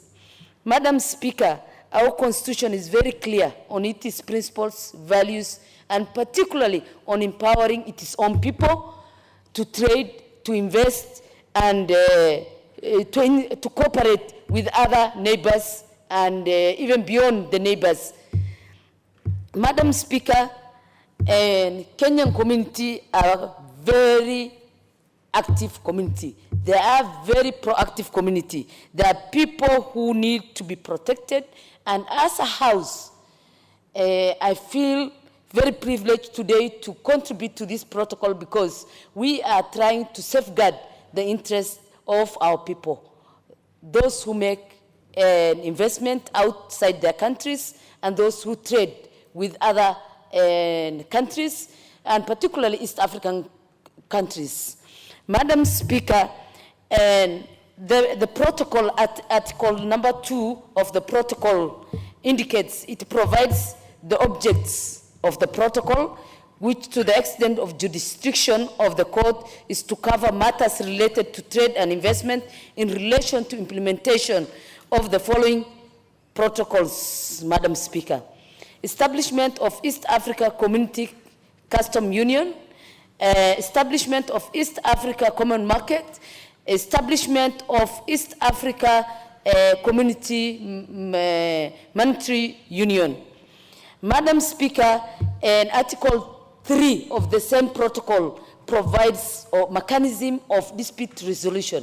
And because it provides for dispute resolution among the member states, it is very important that we are alive to situation that has taken place in our country and beyond the borders of our country. When it comes to our people who are trading and who are making investments outside this country, I'm aware of a friend of mine who is my neighbor, who has invested and who has invested heavily outside this country. And because of certain problems, they were not able to come out with their monies in some countries that I would not like to mention on the floor of this House, Madam Speaker. Madam Speaker, putting those dispute resolution mechanism in place, then therefore it is important, and somebody like my neighbor who have suffered then will not be able to suffer because there will be mechanism in place that will address his needs, his problems that he's facing, Madam Speaker. Madam Speaker,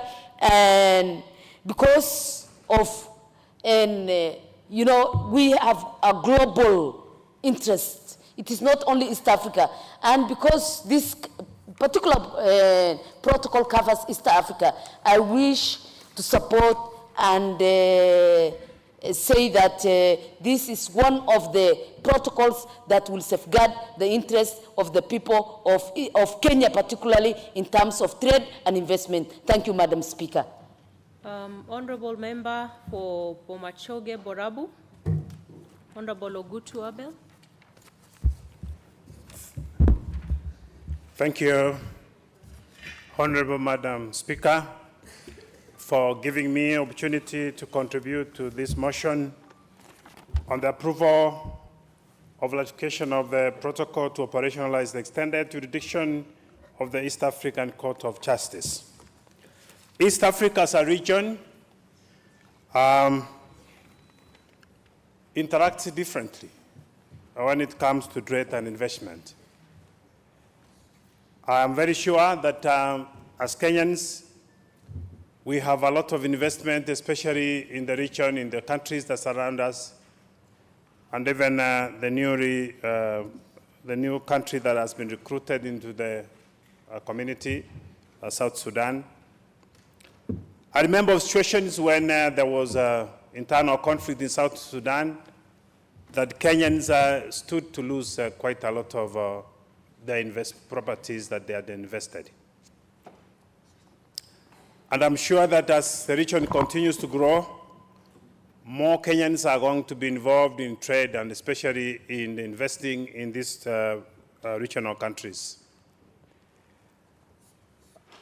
Madam Speaker, I am not afraid to support this motion, to support the approval, simply because this protocol has been developed through a participatory process.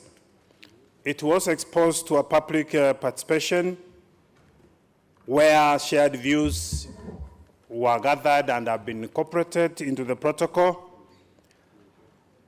The committee that was also involved has made necessary amendments, adjustments based on the information that came from the from public participation. And at the same time, Madam Speaker, approval of the protocol does not in any way anticipate any amendments in the Constitution of Kenya. And therefore, I strongly support that this protocol should be approved, because it stands to foster and maintain the atmosphere that is really required for trade and investment. We know that in trade, there are normally conflicts that emerge between traders and also over the commodities that are being traded. So the approving of this protocol gives the players in the trade industry and also investment a fair ground for them to receive justice in the event of any conflicts. At the same time, approving this protocol largely enhances the capacity of the region to expand and support trade and investment. I therefore want to finish by saying I strongly support this motion for approval. Thank you, Madam. The Honourable Member for Ugunja, Opio Wandai. Thank you very much, Madam Speaker. Firstly, I wish to congratulate you on your appointment to the Chairperson's Committee. Indeed, I must appreciate that, Madam Speaker, throughout the 11th Parliament, you're one of the sober minds on that side of the House. So I wish you all the best in your new role. Madam Speaker, I've just come in and I've found this debate going on, and I found it a very appropriate debate, bearing in mind, Madam Speaker, that the extension of the mandate or the jurisdiction of the East African Court of Justice is not something that happens in isolation. It's something that must happen in the context of the wider integration of the East African community. Madam Speaker, as I say this, I note with a lot of sadness the happenings in our own country, which go a long way to undermining the spirit of East African integration. Madam Speaker. Madam Speaker, this morning, none other than the former Vice President of the Republic of Kenya, who is also a former Foreign Affairs Minister, under whose docket then this integration process started, was essentially mistreated, and attempts were made to block his travel to a member state of the East African Community. Madam Speaker, this morning, the Honorable Kalonzo Musyoka was scheduled to travel to Uganda on official duty as a chancellor of a very serious university in Uganda. And whenever he goes out, Madam Speaker, you know, Kalonzo Musyoka is an ambassador at large for the country.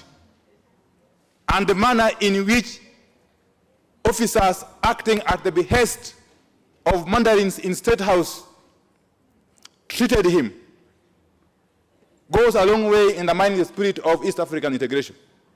Madam Speaker, there is no law which dictates that a deputy presidential candidate of a leading movement such as the NASA movement should seek permission from State House while traveling out of the country. Madam Speaker, that new member needs to give me a break. He needs to learn how to listen before he interrupts. Madam Speaker, the action that was taken today by officers of the Migration Department, indicating that whenever the Right Honorable Raila Odinga and Kalonzo Musyoka are to travel out of the country, they need to seek clearance from State House, go a long way in undermining the spirit of East African integration, and also point to a very serious issue in this country. Madam Speaker, such actions can only happen under state of emergency. Madam Speaker, we are not aware of any state of emergency having been declared in this country. Point of order, Madam Speaker. Is it in order for the honorable member to mislead this House by saying that Kalonzo Musyoka was prevented from traveling to Uganda? Can you prove and substantiate to this House today and now? Thank you. Madam Speaker, if the honorable member wants to know the truth, she can go and confirm at the airport. Who am I to substantiate what is the obvious thing, really? Madam Speaker, protect me from the rookies, but, the rookie members who want Honorable to... Honorable Wandai, yeah. You also have to conduct yourself with the necessary decorum of this honorable House. And you know there are issues that you must be able to substantiate if you put them on the floor of this House. And I don't think we have rookies in this House. So you have to be appropriate in the manner in which you address the members. Proceed. Much obliged, Madam Speaker. Madam Speaker, what I was trying to put across is that the country seems to be in a state of panic, or the temporary leadership of the country seems to be in some state of anxiety that is difficult to explain. Madam Speaker, the only time that actions that seem to have been taken against the Honorable Kalonzo Musyoka today at the airport can happen is only when there is a state of emergency. Madam Speaker, and a state of emergency is only declared with one purpose. When you declare a state of emergency in a country, it means you want to do certain unconstitutional things. Madam Speaker, I am very much aware that there is desperation on the part of those who happen to be temporarily leading this country at the moment to find mechanisms and systems to ensure that power does not slip through their fingers. But, Madam Speaker, there are things you can do with a view to retaining power. But there are other things that if you start doing, then you undermine the spirit of nationhood. You essentially create an impression that this country is no longer governed by the rule of law, is a country which has gone the banana way. Madam Speaker, this House must resist. This House must support the Kenyan public in resisting attempts to reverse or to claw back the gains that this country made under a lot of frustrations. and struggles. Madam Speaker, this House cannot sit back and watch as democracy is undermined. As we sit here debating the expansion of the jurisdiction of the mandate of the East African Court of Justice, you cannot be doing it while on the other hand, the executive is creating a situation which goes contrary to what we are trying to advocate for through this legislation or through this motion. Madam Speaker, this country has come a long way. Madam Speaker, you will recall that in 1981, those of us who are of age then, in 1981, in this very House, one afternoon, a motion or amendment bill, a bill to amend the Constitution was brought before this House, and the bill went through stages, the 3 stages, the first reading, second reading, and the third reading. That bill's intention was to change the country's Constitution,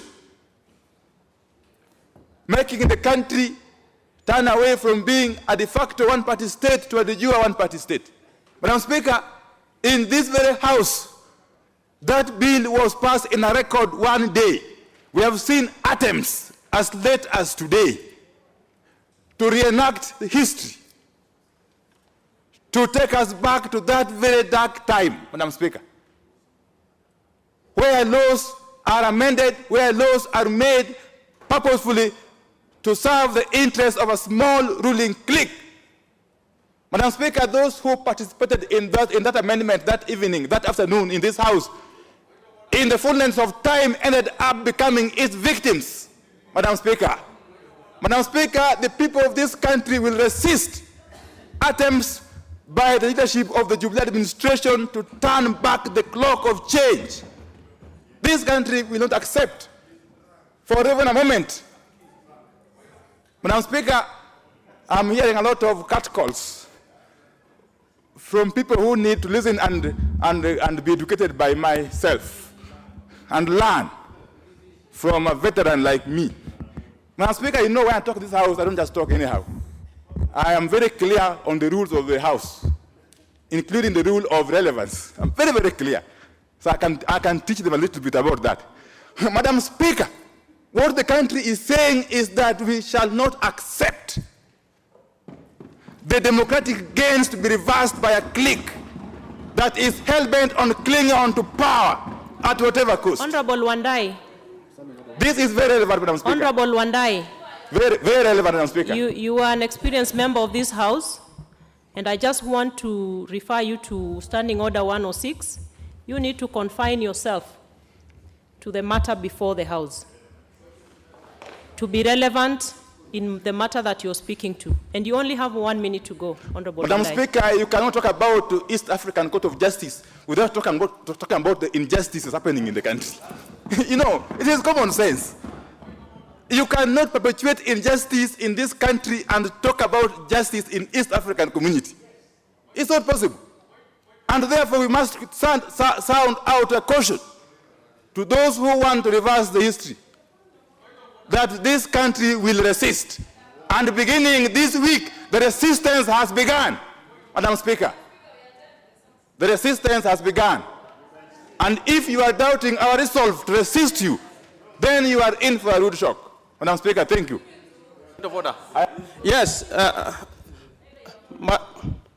Madam Speaker, he just sat, but I'm very clear. Madam Speaker, I am on the floor. Madam Speaker, thank you for giving me a chance. Order, Honorable Wandai. I have the discretion on who to give the floor, and Honorable Mariro is on the floor. Thank you, Madam Speaker. That member did say very clearly he knows and understands the rules of this House. He clearly doesn't understand, and you made a ruling that he must confine himself to the debate in the House. Why is he engaging in relevances? He is taking this House on a tangent, and is completely unacceptable, Madam Speaker. We must confine. The issue is the jurisdiction of the Court of Justice. It's not about what is happening and who is traveling and who is not traveling. Madam Speaker, we have to confine ourselves to the debate. And you did make a ruling, and we must respect that ruling. Madam Speaker, thank you. Let's proceed and go to Honorable Gishimu Githinji of Gishugu. Thank you, Madam Speaker. I rise to support the motion. And first of all, what excites me about the work that was done by the committee is that they bound by themselves by the relevant laws and the constitution of this country. And one of the areas that they meant that the protocol does not trespass is on the Constitution of Kenya. And the other thing is that this protocol seeks to consolidate and bring the three EAC or East African countries together in matters of trade and investment. In fact, when we talk of East Africa community, one of or most of the areas that are very beneficial to this country, which appears to be like the mother or a bit superior to the other East African communities, is to have an opportunity to be able to do trade and investment, which may transcend even to other countries. And in this respect, we see the extension of the jurisdiction of the East African Court of Justice in matters trade and investment as a beneficial opportunity for Kenyans to be able to do transactions that may bring wealth in this country. The other important thing is that a forum for resolution of disputes in matters trade and investments is created by that extension, and that makes it very easy for countries which are partners to be able to resolve the differences that may arise in matters of trade. We also see the protocol trying to build the capacity amongst the three countries in all the matters that also touch on trade and investment. Actually, Madam Speaker, this ratification is very, very important. It's very urgent as we progress and as we look at achieving the Vision 2030 in terms of making this country great.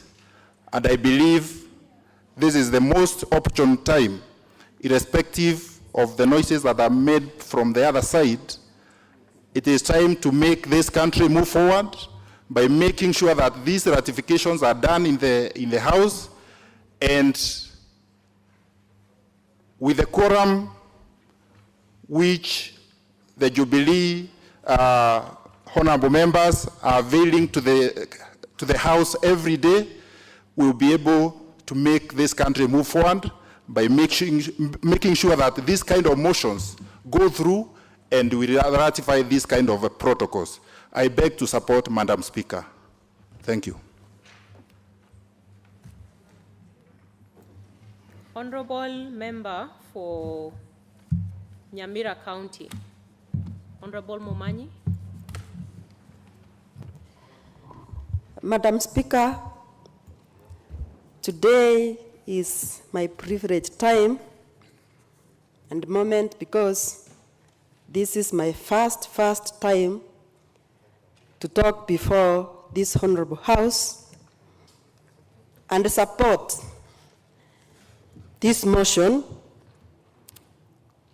as I first of all thank the people of my constituency, the people of Nyamira County, for electing me with a lot of votes. That means they trust me, and I assure them that I am going to do what they have sent me into this honorable House so that I can do on their behalf.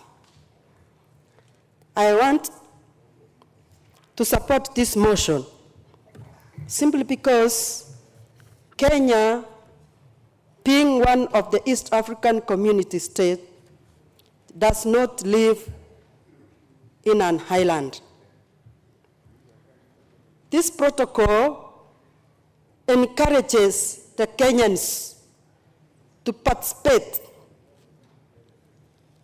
and engage themselves in trade,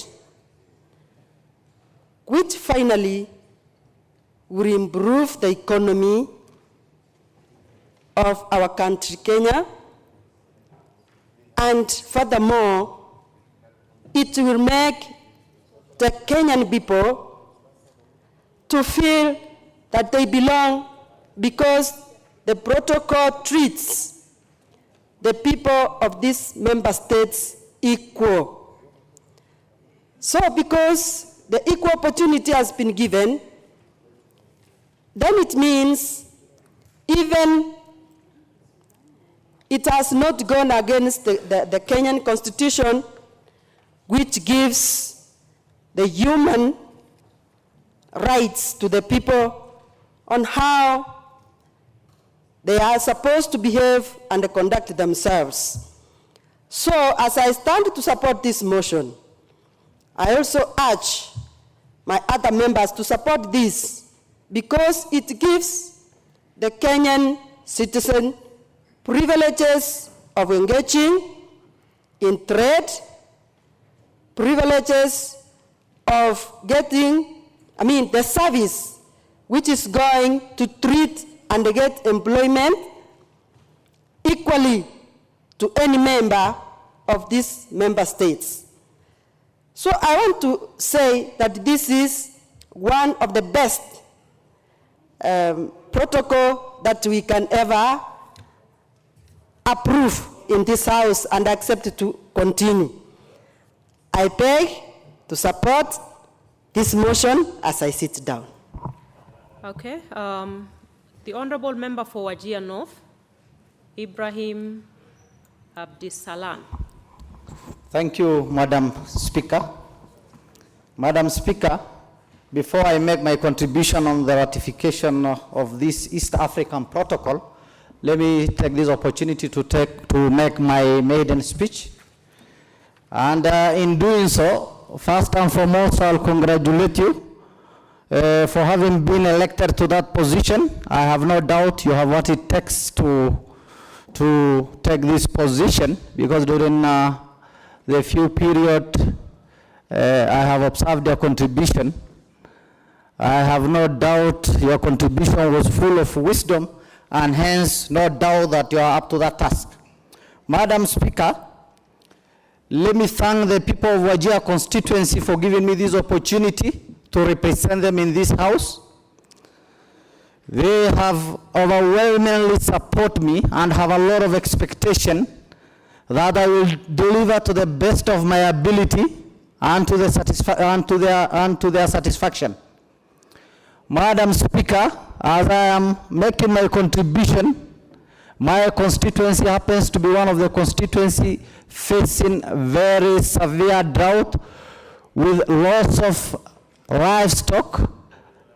We are all aware that the livelihood of the population of northern Kenya basically is livestock and livestock product. My constituents are facing very severe drought, and women and children happen to be the most affected. Madam Speaker, unfortunately, most of our attention is on election, and hence the northern county seems to be forgotten totally in regards to intervention related to drought. Madam Speaker, the latest report by Kenya Food Security Steering Group depicts most of the counties to be facing one of the worst droughts with high mortality rates of livestock, high level of malnutrition, conflicts related to resources. Madam Speaker, it is the high time that we shift our attention from election to other issues our constituents are facing. Our role is not only to, of course, legislate or oversight, but also solve problems, serious problems facing our constituents.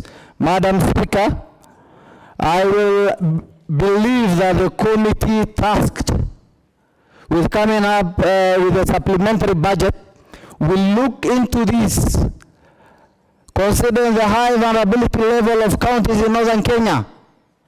We'll heavily look into this and put some funds to carry out immediate intervention for this affected population by drought.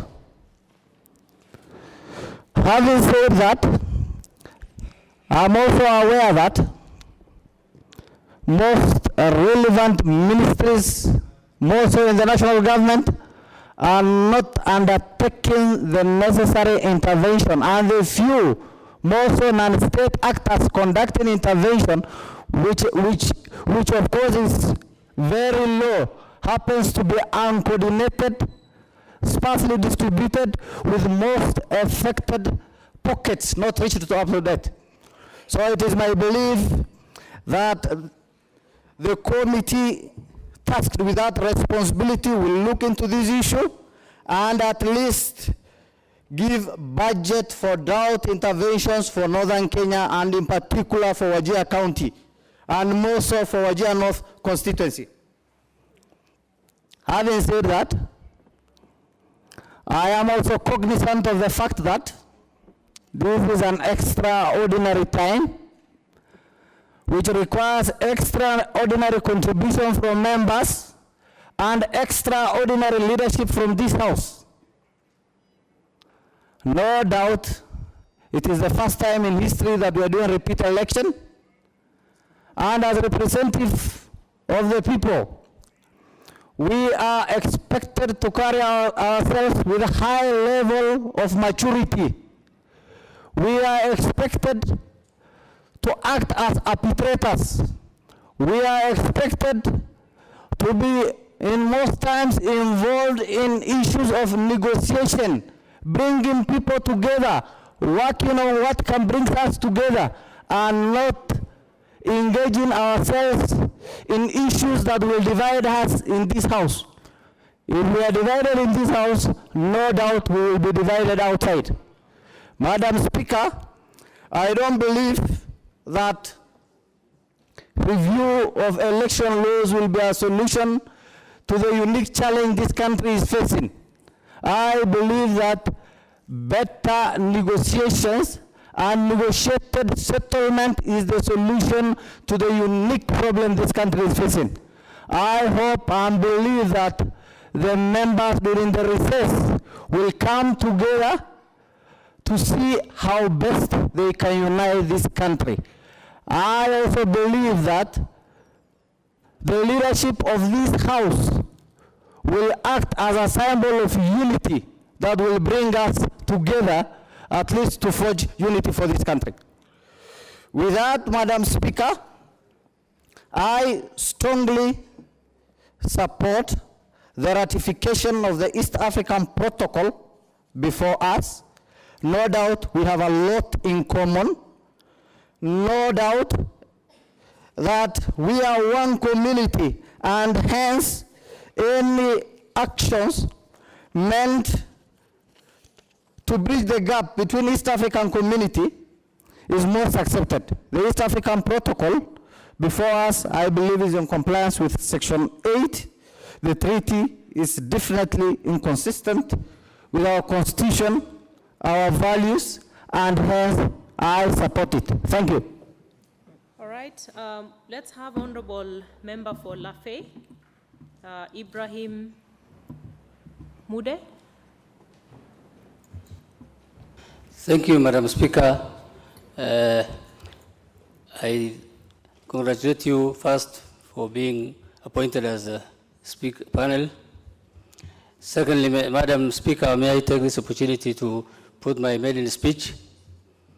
Madam Speaker, I thank the people of Lafay for electing me to this House.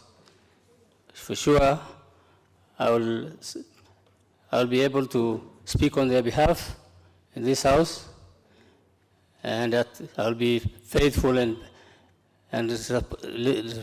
I'll be able to speak on their behalf.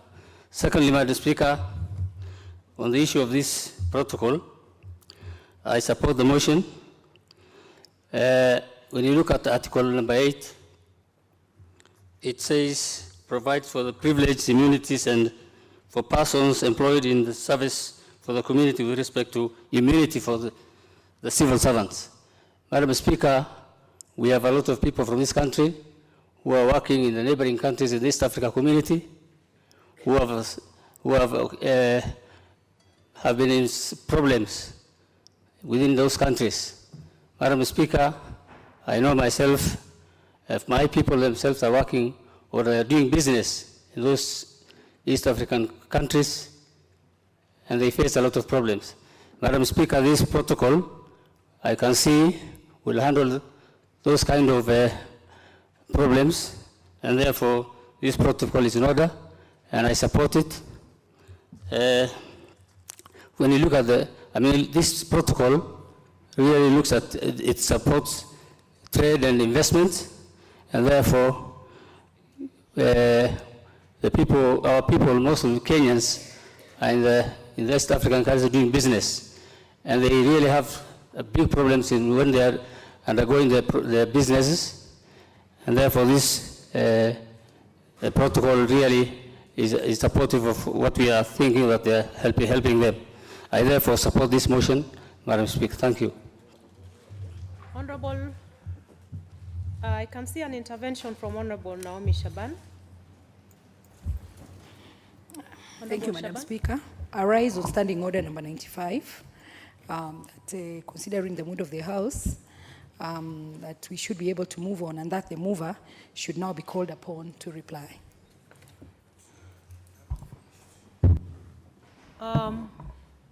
Yeah, I think clearly the mood is ripe. The mover?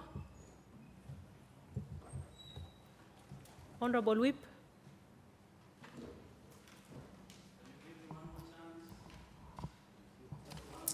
Thank you, Madam Speaker.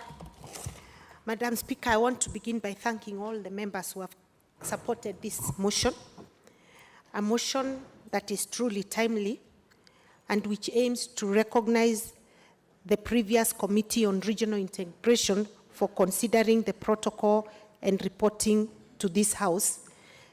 This particular report was actually done by a committee in the previous Parliament, and we want to thank them. This protocol, Madam Speaker, aims to extend the jurisdiction of the East Africa Court of Jurisdiction to include trade and investment that was lacking in the previous protocol. And the previous protocol only focused on matters of human rights and general rules of international law. But Madam Speaker, with this new protocol, it obligates the member states to, one, contain, prevent, and peacefully resolve any conflicts and disputes that arise from trade and investment matters, and also to observe and encourage the implementation of the protocols on the EAC, Customs Union, Monetary Union, and Common Markets, Madam Speaker. So I really want to thank the honorable members that have contributed to this important motion, which actually aims at ensuring that the true spirit of the East African community does actually continue to be, and that the trade resolutions and the trade matters around the community can be resolved amicably when they do arise. With those few remarks, Madam Speaker, I beg to reply.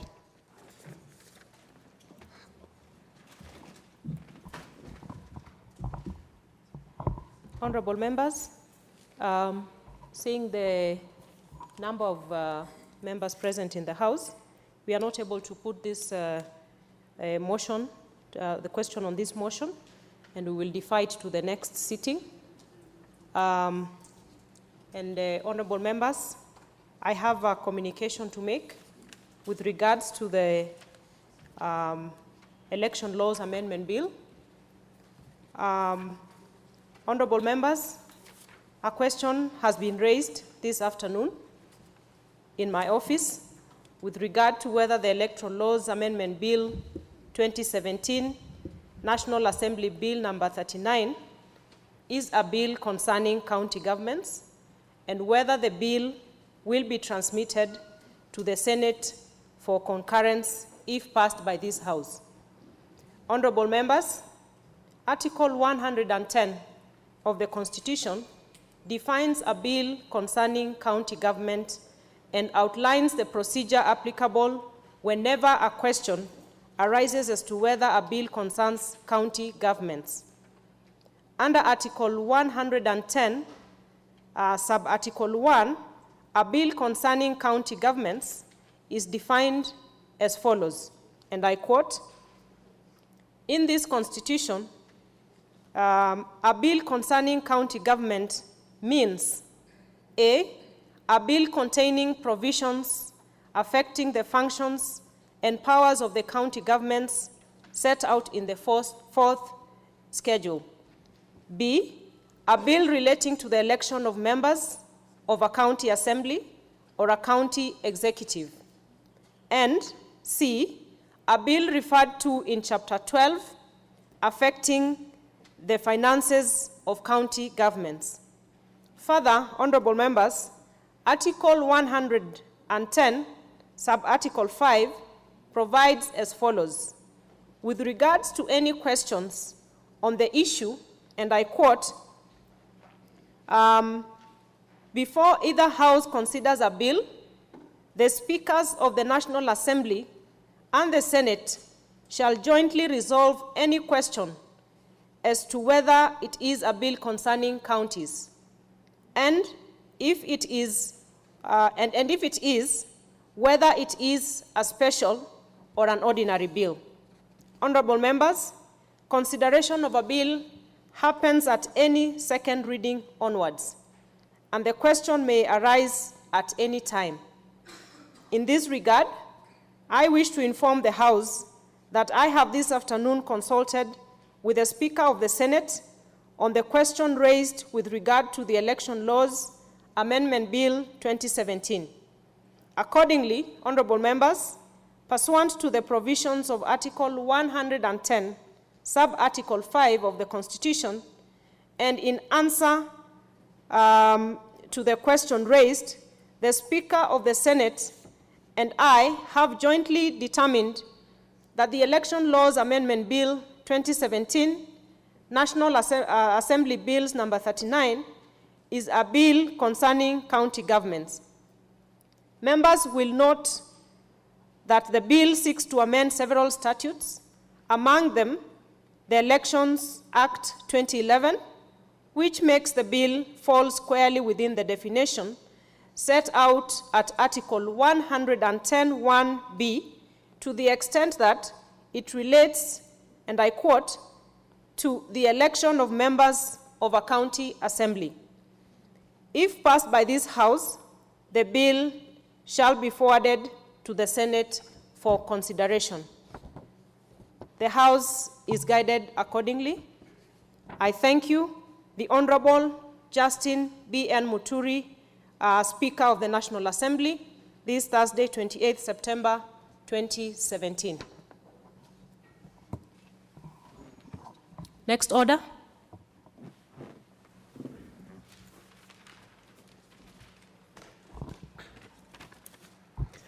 Order number 10, motion, approval of ratification of the East Africa Community Protocol on privileges and immunities.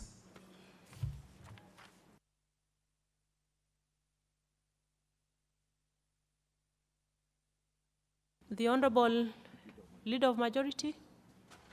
Madam Speaker, we wish to defer that motion. That's okay. Deferred, Honorable Whip. Next order.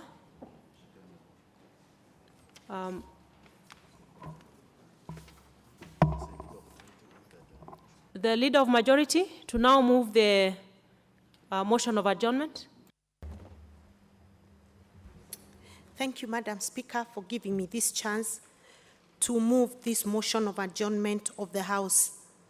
Madam Speaker, pursuant to the provisions of the Standing Order number 28, I rise to move the motion for adjournment of the House on the calendar of the Assembly regular sessions until Tuesday, October the 10th, 2017 at 2:30 p.m. Madam Speaker, the recess is indeed timely, noting that fresh elections are just around the corner, scheduled for the 26th of October, 2017, there's no doubt that the campaigns for the presidential elections are about to reach the fever peak, Madam Speaker. Madam Speaker, with less than 28 days to go, our tempo for elections is about to change. Madam Speaker, to use the words of Mike McCurry, a former White House press secretary in the Bill Clinton administration, he best describes the campaign period that we are about to get to, and to quote him, he states, there are so many similarities between a startup venture and a political campaign, the rhythm and the tempo, the hours and the intensity. So certainly, Madam Speaker, as the date of the elections nears by, we expect that the rhythm, the tempo, and the hours and the intensity required in campaigning will become more immense, Madam Speaker. In this regard, the recess is certainly welcome, as it will give members an opportunity to go out there and campaign for their preferred presidential candidates in the forthcoming elections. Madam Speaker, as we do so, may I take this opportunity to urge all the members that will be out there campaigning to make sure that they use this opportunity, number one, to encourage Kenyans in their constituencies and from all corners of the country to not only remain peaceful, but united despite our divergent political views. May I also add that it will be important that at this point in time we also ensure that what we say are words that will heal this nation and not further cause division in the country, and that will not be found to have used hate speech in our speeches out there as we campaign. Madam Speaker, the recess will also give opportunity to the select committees that were formed today, one on matters of elections, and the other one on the budget, the supplementary budget, will give these committees a chance to, number one, review the matters that are before them, review the bill on election laws on the part of the select committee on election laws, and also give the chance for Kenyans to participate as is stated in the Constitution, so that they can be able to give their views, especially on the election laws that have been proposed, Madam Speaker. And we hope that we can look forward to come back on the Tuesday of 10th of October, when we can be able to get the reports from these two important committees that will ensure, first, we have free and fair elections that are free of any challenges, Madam Speaker, and also ensure that we have given the IBC the necessary budgetary allocation so that they can be able to do their work as per the Constitution and deliver a truly free and fair election, as we are all looking forward to. With those few remarks, Madam Speaker, I wish to move, and I would like to call upon the Honorable Naomi Shaban to second.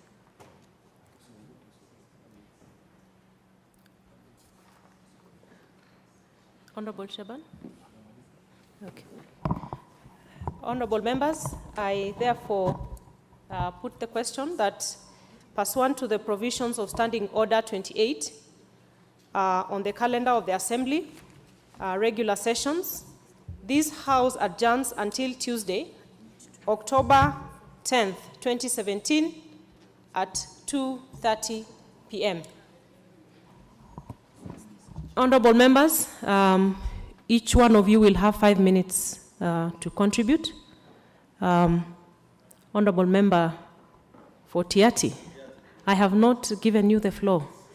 I will do that at the appropriate time. Kindly take your seat.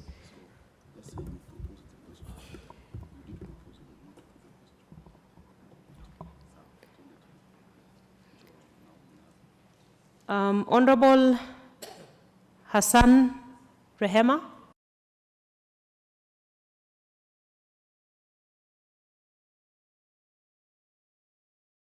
Okay, Honorable, you okay? Thank you, Madam Speaker, for giving me this chance. First of all, I would like to congratulate you. And I would like to support the motion on adjournment. Okay, most of us, we know that the elections are just at the corner, and the voters down there depend on what us will go and tell them. Because it's the honorable MP or whoever that can cause the country to be in a commotion, putting in mind on what we've been seeing. Because those people who demonstrate at the streets are led by the honorable members. This is, Madam Speaker, I would like to urge every one of us, when we go outside there, we preach peace so that we don't cause Kenya to be in trouble. I beg to support. The Honorable Kasait Kamket.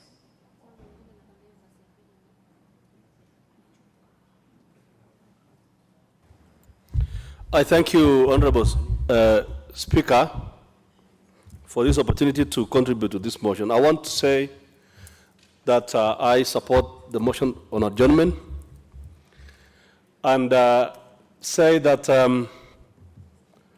as we proceed on this very brief adjournment period, I want to say, Honorable Speaker, that this is an opportune moment for members to go, as indeed indicated by the mover, for members to go and campaign. But even as we do that, Mheshimiwa Speaker, I am happy my friend Honorable El-Maawy is seated just in front of me. Just to remind that what they are doing is simply postponing the victory of this government. They are dealing with what I would describe as a notorious retiree who does not want to go home quietly. But I'm happy, Honorable Speaker, to state that indeed, within the next 3 days, this animal called NASA is going to crumble. The Honorable former Vice President Kalonzo Musyoka, I'm aware, is on his way to Jubilee. I am equally aware, Mheshimiwa Speaker, that the Honorable Musalia Mudavadi is on his way back to Kanu, where he belongs. And very soon, the Honorable Raila Odinga will be left on his own to retire in peace and in grace. You know, Honorable Speaker, there are people in the world, even in the offices, who come to fill leave forms, members of staff, where we've worked before. And then when they are granted leave, they don't go home. You see them hovering around the office, and you wonder why indeed they were seeking for the leave. This is the kind of leadership we are dealing with. And I want to remind them that however long they seek to prolong, however long they seek, whatever they do, whatever amount of demonstrations they do, Swahili say, now they have begun crying. They have been abusing everybody, left, right, and center. Now, when it's time for them to face the music, they begin crying like small babies. The Honorable Speaker, the other day, Mheshimiwa Speaker, members, there cannot be anything out of order on our motion of adjournment. But Honorable Kasait, can you confine yourself to the relevance of the matters you're speaking to?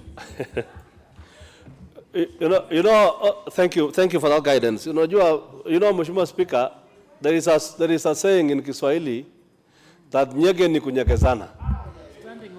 So our colleagues have been looking for that. Now they must have a taste of their own medicine. Because you cannot be a master in destroying institutions. That because you did not win the election, now you must destroy institutions. It is not right. I know the communist policy that Mheshimiwa Raila Odinga went to study in Germany is an expert in the disorganization and reorganization of organized organizations. That is what he went to study in Russia. But I want to tell him that his time is up, and he must know that within the next 3 weeks, he is going to be one famous retiree in the politics of the Republic of Kenya. I thank you. I beg support. Honorable Kasait. We go to the Honorable Member for Magarini, Kingi Thoya. Thank you very much, Madam Speaker, for giving this wonderful opportunity to speak before the House. First foremost, let me thank the great people of Magarini for giving me this opportunity, this wonderful opportunity to serve in the 12th Parliament. Magarini constituency is a constituency where of land is a mirage. It's where indigenous people have been considered as quotas for so many years. And it is my belief that this 12th Parliament will give solution to this problem that the people of not only Magarini, but also the people of Coast that are facing.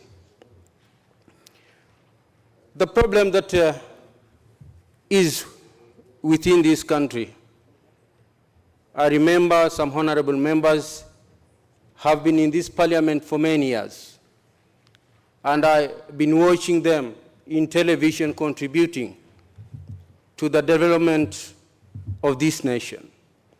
But there comes a time where there's a lot of division, such that instead of coming in this house contributing to represent the people, to represent the views of the nation, people come in this house to represent their masters, especially those in the executive.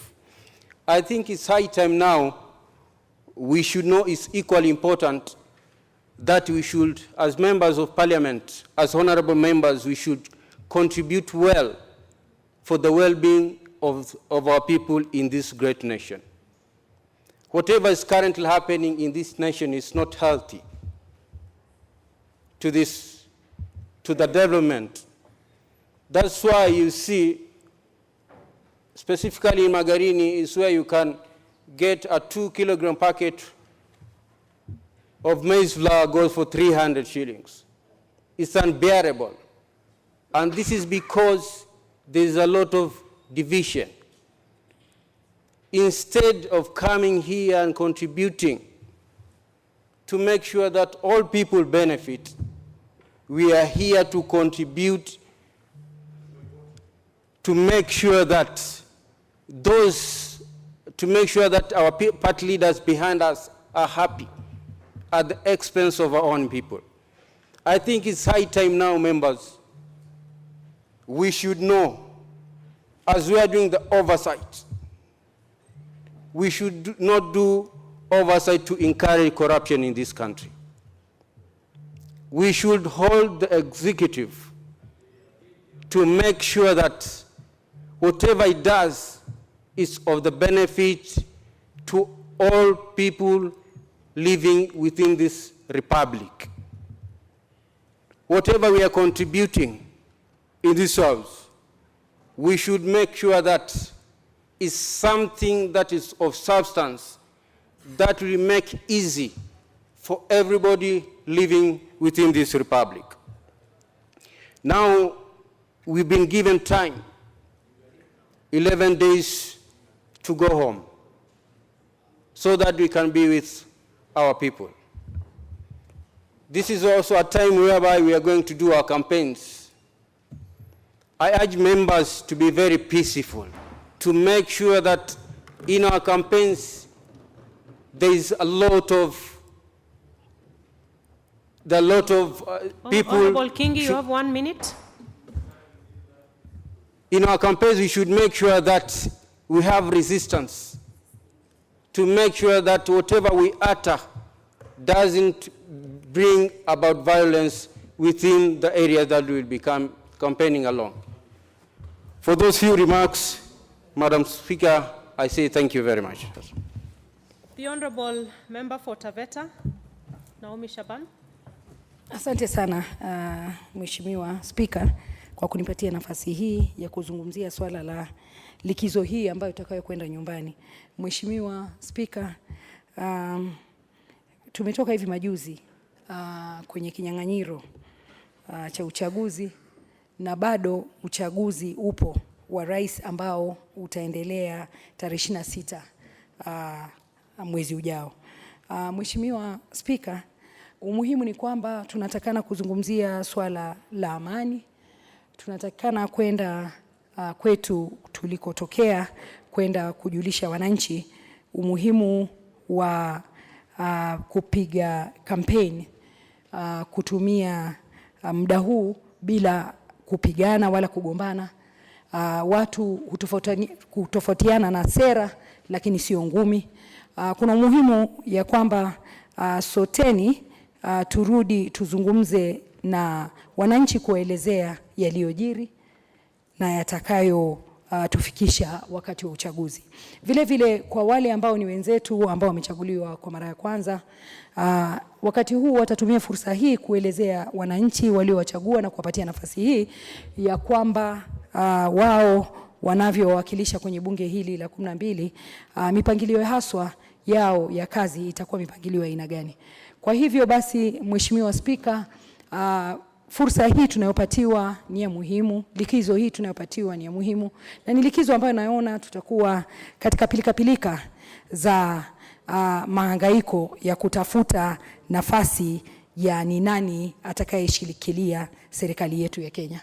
Na Mheshimiwa Spika, ningependa tu kuwajulisha wenzangu wote wa bunge hili la 12 ya kwamba kama walivyosema walionitangulia ni kuwa tumekuja hapa kwa sababu tumetumwa hapa na wale waliotuchagua, na ni jukumu kubwa sana na ni nafasi kubwa sana. Wengi tuliowashinda walikuwa pia wana uwezo wa kuja hapa na kuweza kupigania nafasi ile ambayo imetuleta hapa, lakini la muhimu ni kukumbuka lililotuleta hapa, na wakati tunavyoelekea kwenye kinyang'anyiro ama mashindano haya, tunavyotia moyoni masuala yanayo tukabili, ni kuwa tukumbuke kuwa Kenya ni ya muhimu kutuliko sisi sote, na kuwa kudumisha amani ndio jambo la muhimu. Tusipiganishe wananchi wetu kwa misingi ya kisiasa ama kwa misingi ya kikabila, ila tuwaunganishe wa Kenya sisi kama viongozi wa bunge la 12. Mheshimiwa Spika, pia nami naunga mkono hoja hii. Asante sana. Honorable Member for Bondo, Odego. Nyando, Honorable Member for Nyando. Thank you. This is also my very first time to address this assembly, Madam Speaker. Firstly, let me congratulate you for ascending to where you are, and on the same breath, thank my God for enabling me to be here today in such a historic moment for this country. I would also want to thank the very people of Nyando, the great people of Nyando, for exhibiting highest degree of confidence in me and my capability. And I want to assure them that with the love of God and His care, we will achieve all the objectives that we did set for ourselves and for the entire region. Madam Speaker, I am aware that the past regimes have consistently extended mercy and grace to particular farmers within this country in regards to coffee and tea. Many loans have been vacated before, but where I come from, rice and sugarcane are the cash crops that we rely on. Not even a single day have we received such grace. And I hope as we move forward as a country, particularly with the next NASA government coming in office in the next elections, that my region will be adequately considered. Madam Speaker, we have cloned back on several gains that we have made as a country. Cloned back because of parochial and partisan interests. And I want to hope that as we move forward as a country, let the 12th Parliament seize the moment that we will do all those things that are in sync with the wishes and aspirations of the Kenyan people out there, because they have given us the onerous responsibility to champion their interests here. As we speak, Madam Speaker, there's palpable tension out there, courtesy of many things that we would want to bring at this late hour.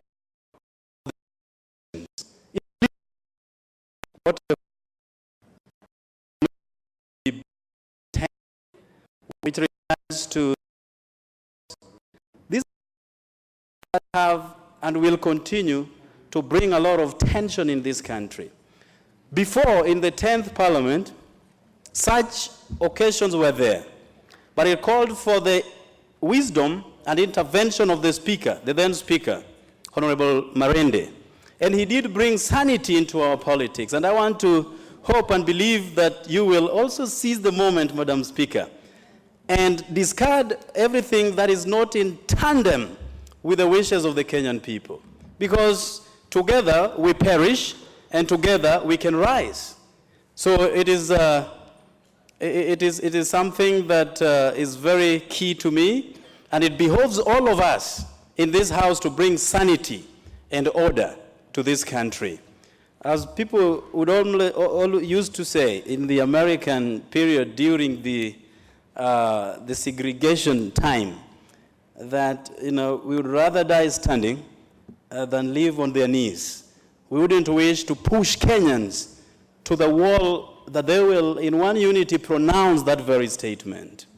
Madam Speaker, I would want to support the motion of adjournment, and as we go out there to talk to our people, and as they exercise their cardinal responsibilities as is espoused in the Constitution. I did hear about castigations when people talk about Article 37 of the Kenya's Constitution, protecting their rights to picket, to demonstrate, You have 1 and even to minute. file petitions. Honorable Member, you have 1 minute to go. Well, this is my maiden speech, Madam Speaker. I hope It is still timed. Thank you. Thank you. Oh, most obliged. That even as Kenyans will be exercising their both constitutional and democratic rights, that there will not be any interference from any quarters, particularly those that injure and create harm to our people. Article 239, Subarticle 3 of the Kenya's Constitution, Madam Speaker, behoves the police officers to act with great impartiality. But what have we seen in the recent past? Members from this side of the political divide have consistently been harassed lately by the security systems. The Honorable Maina Commander.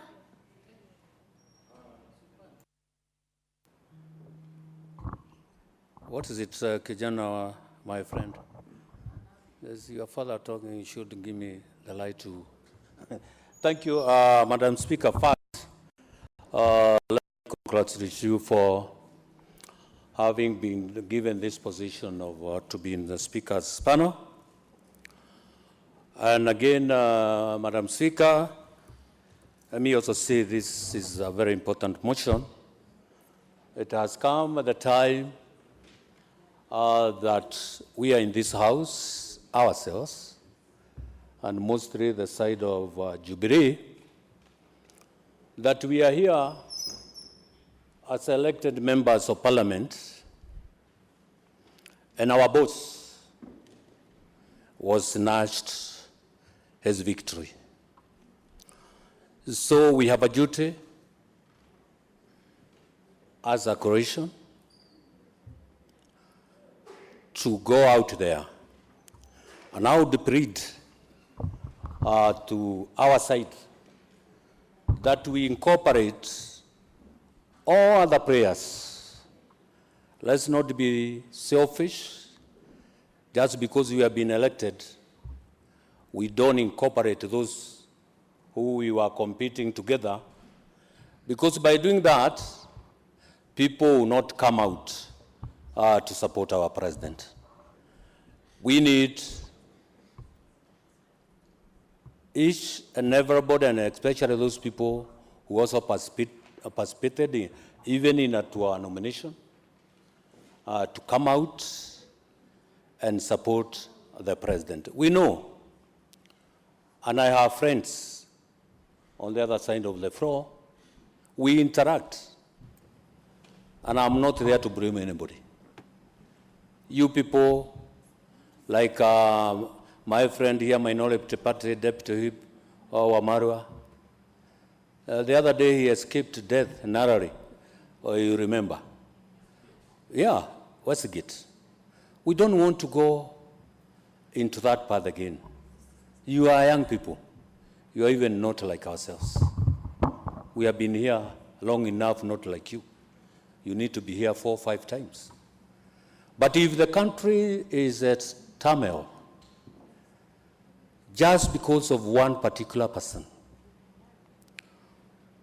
who for even when you are not born, that has been his nature, then you follow him blindly.